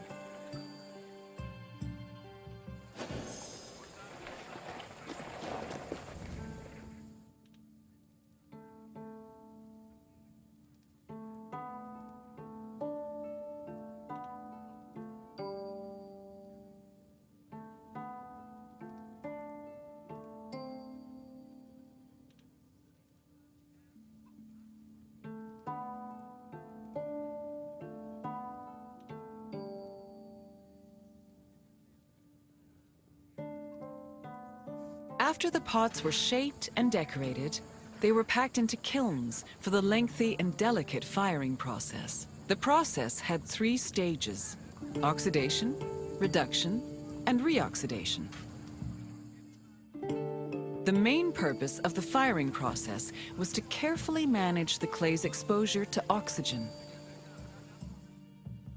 The chemical reactions caused by firing gave the pots their distinctive orange-red coloring. This also turned the designs made from the clay decoration slips glossy and black. The most difficult part of the firing process was managing the fires themselves. It required an enormous amount of skill and experience to properly judge the exact temperatures needed, and even the smallest mistake could ruin several hours of work.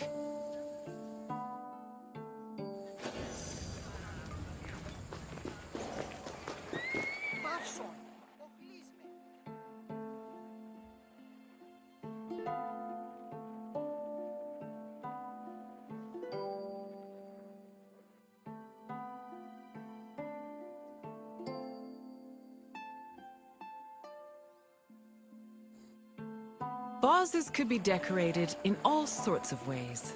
Before 530 BCE, Athenian vases were decorated using the black figure technique, where figures and designs were painted as dark silhouettes. At the end of the 6th century BCE, painters created a new technique called red figure, an inversion of the painting process that left the figures in red and the background in black. This gave the artist more freedom to better explore details like muscles and individual locks of hair. Designs were sketched onto the bare surface of the pot using a thin, sharp tool. Thin relief lines, which helped define subtle elements like facial features, were added using a brush made of a few stiff hairs. More elaborate vases were sometimes gilded, but these decorations were so delicate, they were most likely only added after the firing process.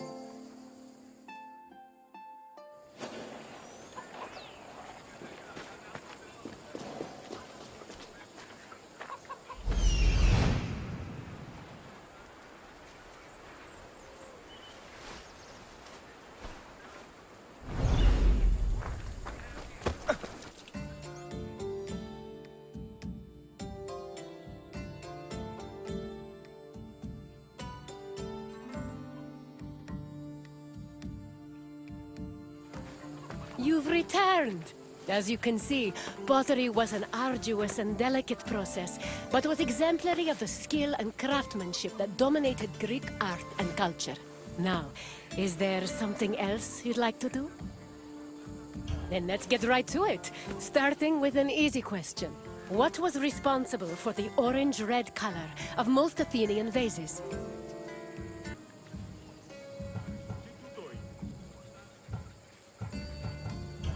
Correct! Athenian potters worked with clay that was rich with iron, and that iron created a distinctive orange-red coloring.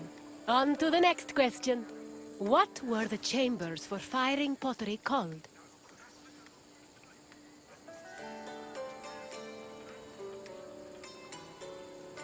Correct. Pottery was fired in kilns, and the firing process was extremely precise and delicate in nature. You're almost done. Just one more question. The firing process was made up of how many stages? Correct. The 3 stages of the firing process were oxidation, reduction, and reoxidation. You know your pottery. Well done, Wanderer. Then we must part ways, at least for now. Farewell, Wanderer.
Ανεμονδιώτης, ο άνθρωπε!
You've returned! As you can see, pottery was an arduous and delicate process, but was exemplary of the skill and craftsmanship that dominated Greek art and culture. Now, is there something else you'd like to do? It would be my pleasure. Follow me.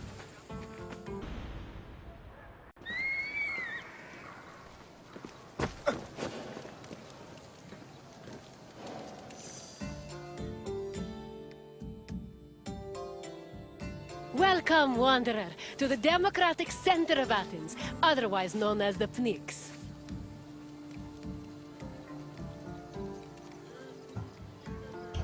The battles fought here may be more intellectual than bloody, but they are no less spectacular.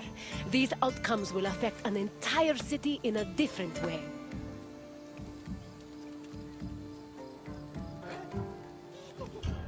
The Pnyx was the meeting place of the Athenian assembly and the physical embodiment of democracy at work. This tour will give you insight into how citizens made decisions and kept the city running. We can talk more when you have finished the tour. See you soon, wanderer.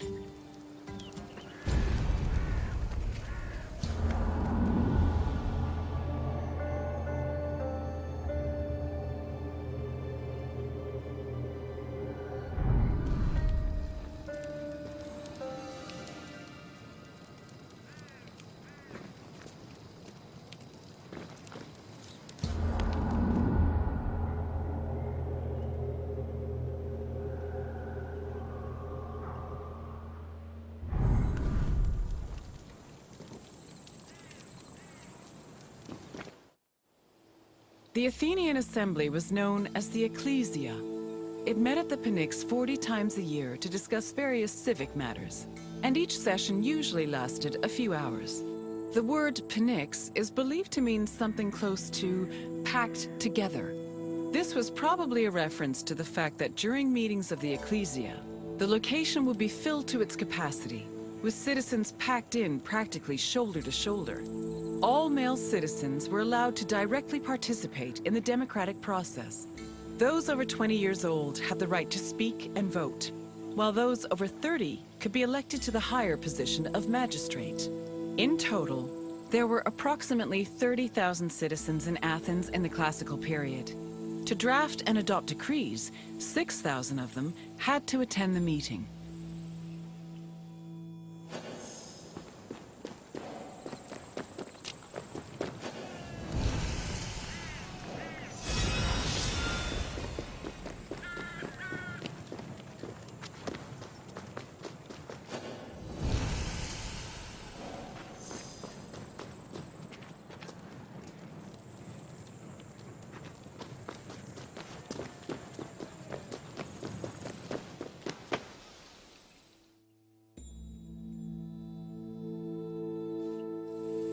Citizens came from all over Attica's 10 districts to attend the meetings of the Ecclesia.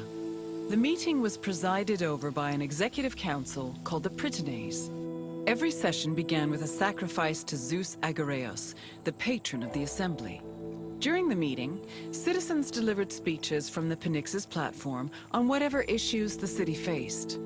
Afterwards, the issue was voted on with a show of hands from the gathered assembly. The Ecclesia made important decisions about subjects like grain importation, expenses, and declarations of war. While they could not directly enact laws, they had a say in appointing Athens' legislators, which gave them a large role in shaping the city's daily operations.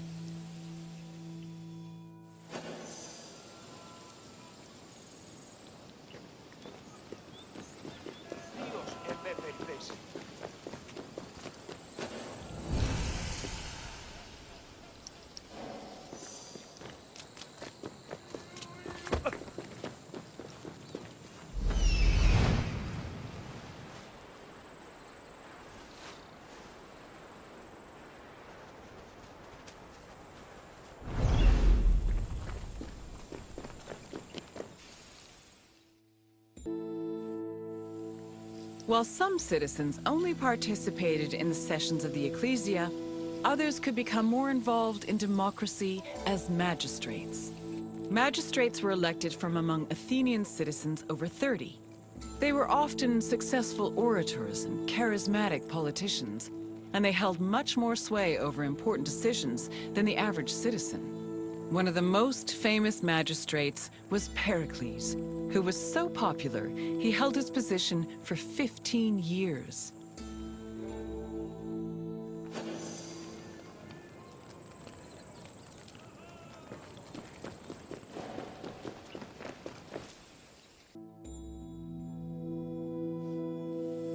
In theory, every Athenian citizen over the age of 20 had the right to participate in the assembly. However, some of them lived far from the city, and others could not financially afford to miss a day of work to attend meetings. For these reasons, the city introduced a special allowance called a misthos ecclesiasticos in the 4th century BCE, meant to encourage participation. Originally, it was 2 obols, but the politician Cleon raised it to 3.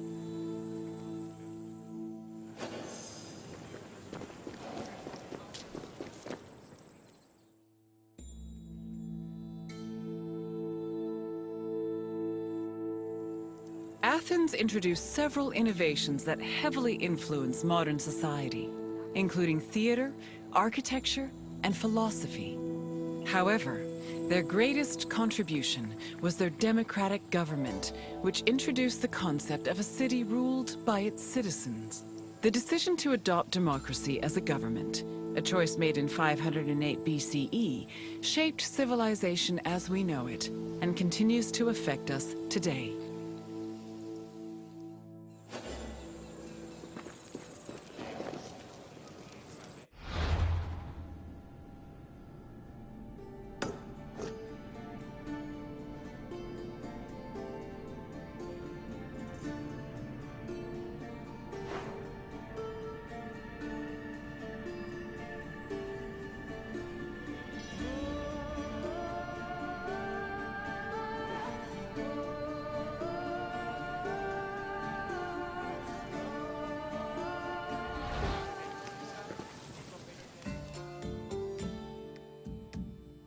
Hello again, Wanderer.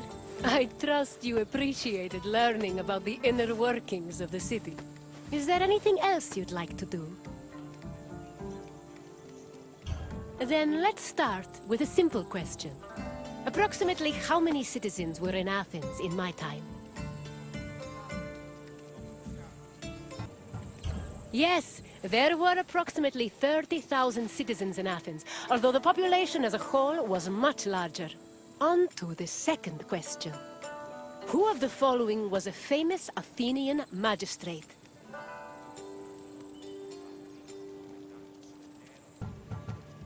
Yes, Pericles was an extremely popular magistrate who managed to keep his position for 15 years. Only one question left. What does the word Pnyx mean?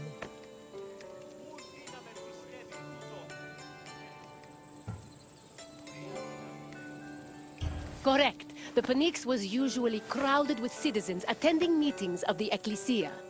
You know enough about democracy to be a politician yourself. Well done, Wanderer.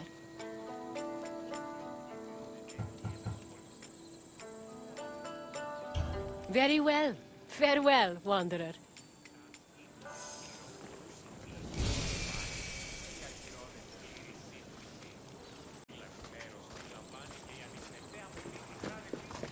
Hello again, Wanderer. I trust you appreciated learning about the inner workings of the city. Is there anything else you'd like to do? It would be my pleasure to take you to your next destination. Follow me.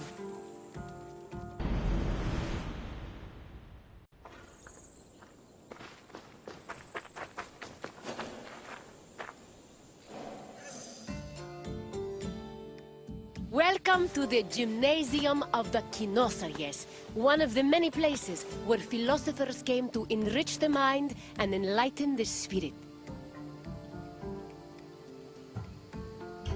There is no better setting for learning than in a quiet place far away from the commotion of the city. Education held a very important place in Greek society.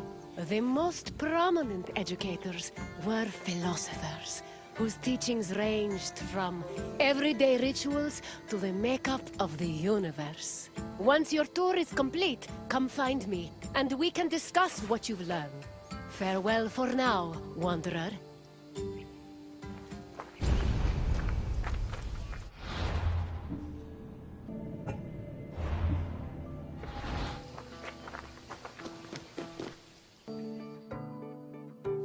Philosophy comes from the Greek word philosophia, or love of wisdom. This concept was in direct contrast with philochromatia, love of money, and philotimia, love of honor. As of the second half of the 5th century BCE, Athens was known as Greece's capital of philosophy. Due to the rise of democracy, there was an increasing need for education beyond the basic subjects of elementary school.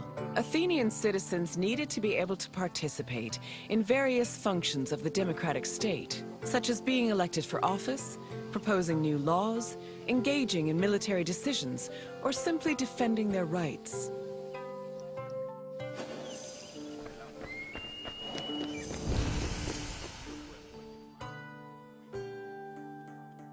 Originally, Athens had no official school buildings for higher education. Sophists and philosophers taught either in private homes or in public spaces like the theater.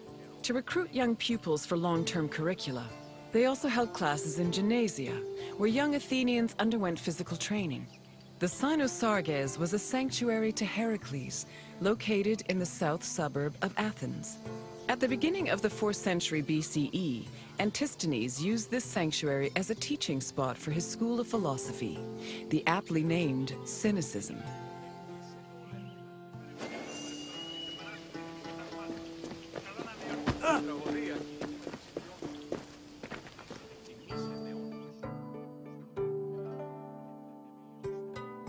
Any free citizen was allowed to involve themselves in the Athenian democratic process. However, to truly influence the flow of politics, their speech and rhetoric skills had to be impeccable. As a result, many sophists taught subjects like logic, reason, and eloquence. These were meant to help students achieve arete, or excellence. But this specific concept of excellence was often challenged, especially by other philosophers. For example, Plato, Socrates, and Isocrates preferred a more moral approach and argued that rhetoric should be used as a means to serve the greater good. Socrates and Plato went even further, declaring that philosophy and wisdom were not only useful tools, but also ethical virtues.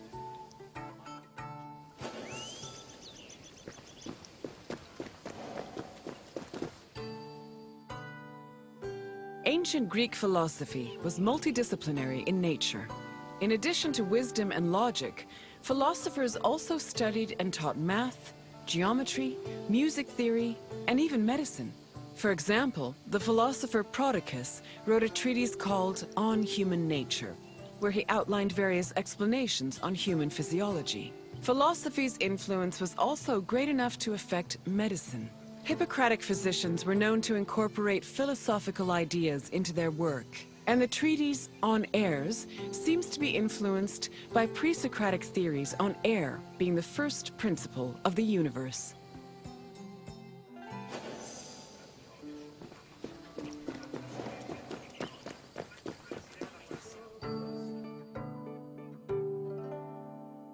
The famed philosopher Socrates had an ambiguous relationship with sophists. In Plato's dialogues, Socrates is portrayed as being in constant opposition with the famous sophists of his time. Aristophanes' comedy, The Clouds, meanwhile, depicts Socrates as a sophist himself, constantly demanding payment for his teachings. Socrates was in fact very poor and made no money off his teachings. He also differed from the sophists in that while they only taught aristocratic youths, Socrates taught everyone, regardless of station. Unfortunately, his controversial ideas and practices did not sit well with the city of Athens, and he was eventually tried for impiety.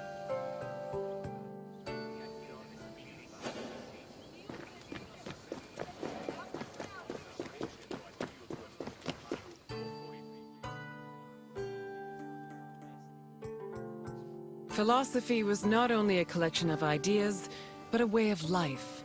According to philosopher Pierre Hadot, his ancient counterparts had a daily regime of spiritual exercises to combat their passions, doubts, and illusory beliefs. These exercises included meditation on death, contemplation of nature, or speaking with a friend or mentor.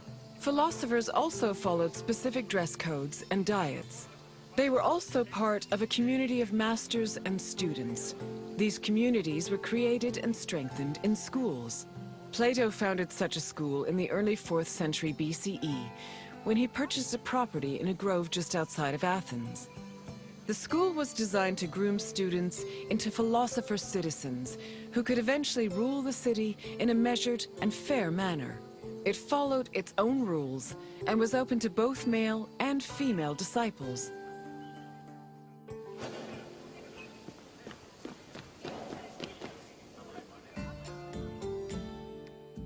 I can tell by the crease in your brow that you're already puzzling over the new things you've learned. Don't be embarrassed. Even the wisest among us need to ask questions before they search for answers. Is there anything else you'd like to do? You wish to test your wisdom? Very well. Let's see how you compare to the great philosophers. The first question is an easy one. What does philosophia mean? Correct. Philosophia referred to the love of wisdom. Time for the next question. The Knossos was a sanctuary dedicated to which Greek hero? Correct. It was the mighty Heracles. Now, for the last question. Which play by Aristophanes portrayed Socrates as a sophist? Yes, The Clouds was a comedy that portrayed the famous philosopher as a greedy sophist. Plato even believed that this caricature contributed to his mentor's eventual trial and execution. Well done, Wanderer. Even Socrates would be impressed by the depths of your wisdom. As you wish, Wanderer.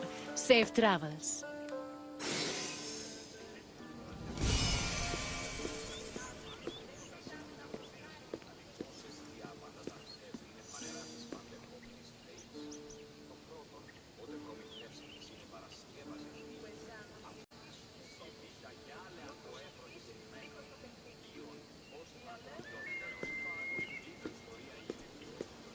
I can tell by the crease in your brow that you're already puzzling over the new things you've learned. Don't be embarrassed. Even the wisest among us need to ask questions before they search for answers. Is there anything else you'd like to do? Very well. I'll take you there. Follow me.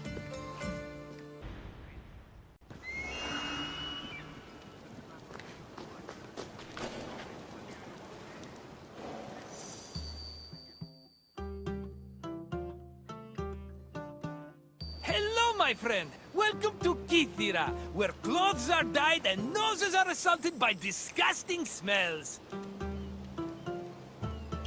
I think it smells terrible, and I can't wait to get out of here.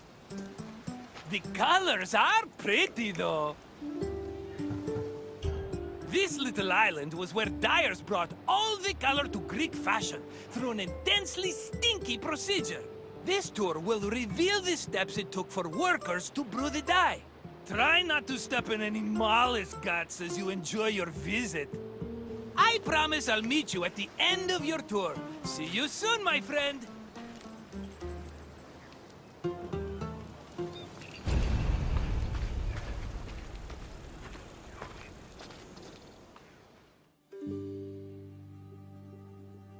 In Greece, fabric and clothing were colored using natural dyes from shellfish, insects, and plants. Skilled craftsmen across the Greek world extracted dyes from these sources and combined them with other substances to create a variety of colors.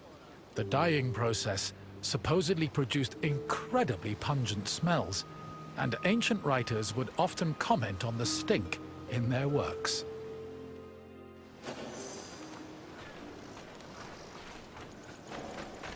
Murex is the generic name for 3 species of mollusks that reside in the Mediterranean. The substance they secrete was used by craftsmen to create the most expensive dyes in the ancient world, the most famous of which was Tyrian purple. fishing techniques varied depending on the type of mollusk. In shallow waters, fishermen could simply dive and catch the mollusks, but they set traps if the water was too deep.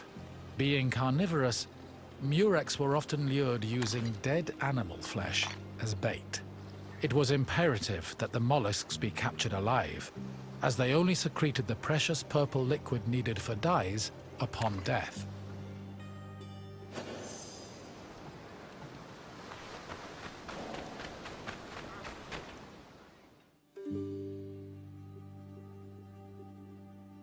The purple liquid that made up most dyes came from a gland in the murex. To collect it, workers would either crack open the mollusk's shell with a knife, or if it was smaller, crush it with a stone. Each mollusk only produced a small amount of liquid, and thousands of them were needed to produce even a gram of the substance. Because of this, captured mollusks were usually kept alive in seawater immersed baskets until enough had accumulated to produce a satisfactory amount of dye.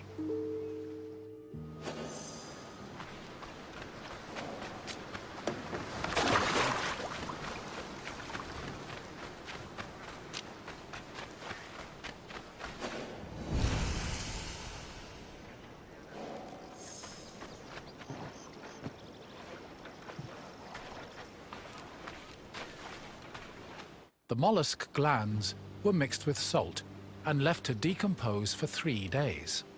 Afterwards, the resulting mash was placed in a vat, where it boiled until it was thickened and reduced to 1/16 of its original volume. The dyers stirred this mixture and removed any impurities. This process produced the foul odor so reviled by ancient writers.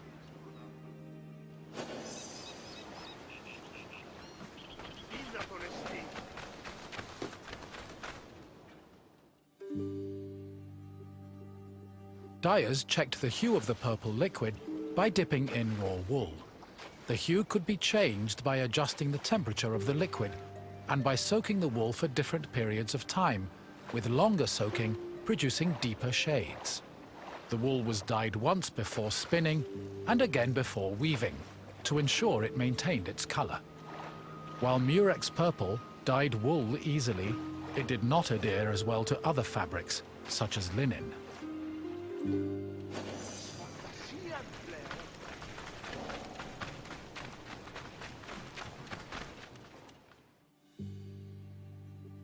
Most Greek garments were made from rectangular fabric that was rarely cut or sewn. They were normally folded around the body, with girdles, pins, and buttons. Dyeing served to give the garments a more unique style.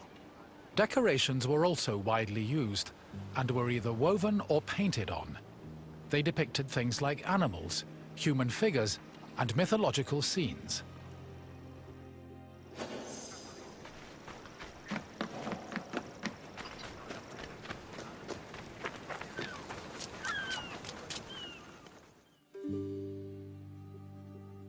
Textile manufacturing and trade was one of the most lucrative businesses in classical Athens.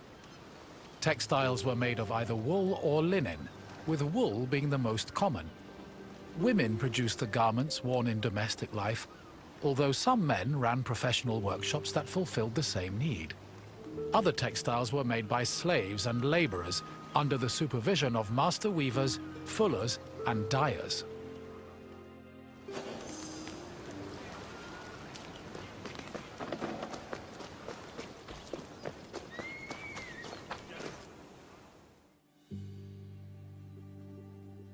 Clothes didn't just keep people warm. They were used as a way to communicate social identities like gender, status, and ethnicity. These could be expressed through garments and accessories, but also jewelry, hairstyles, perfumes, and cosmetics. Wealthy Greeks usually had garments of the highest quality, and all their accessories were decorated with gold, silver, or gemstones. Parasols and fans were also an important part of elite fashion, and were usually carried by accompanying slaves.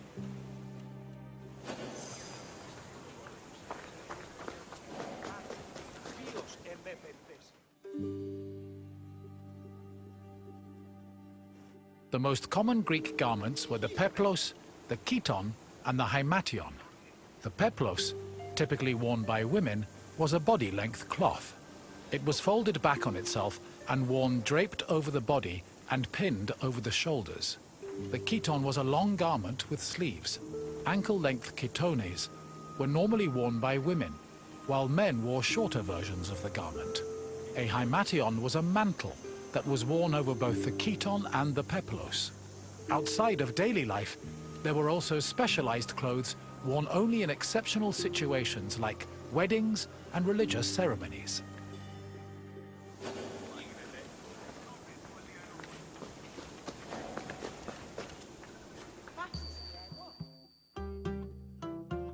Good to see you again, my friend. I bet your clothes feel heavier now that you know how many mollusks were killed to dye them. But let's change the subject, yes? What else can I do for you? Then let's get right into it, starting with this question. Which purple dye was the most famous?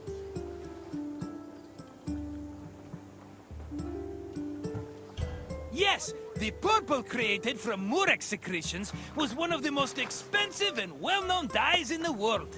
Here's another question. How did workers check the dye's hue?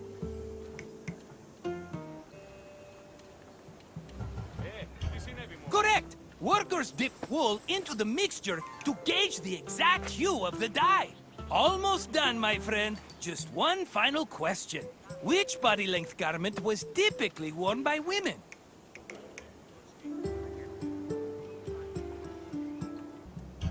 Correct! A peplos was a body-length cloth that a woman draped over her body and pinned around her shoulders. I had no idea you were so knowledgeable about fashion, but look at you. I should have known from what you're wearing.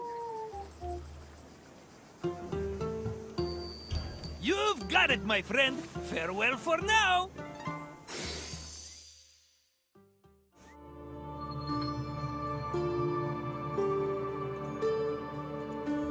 Amazing. You have now completed all available guided tours. Congratulations on your achievement and dedication to knowledge. We hope you have enjoyed your explorations into the rich history of ancient Greece. Even though you've done all the tours, there's still plenty left to see. There are hundreds of world stations to explore, mountains to climb, seas to swim, and sunsets to watch. Remember that you're welcome to return to guided tours at any time and replay your favorite ones. On behalf of the Assassin's Creed team, thanks for playing the Discovery Tour, and we hope to see you again soon.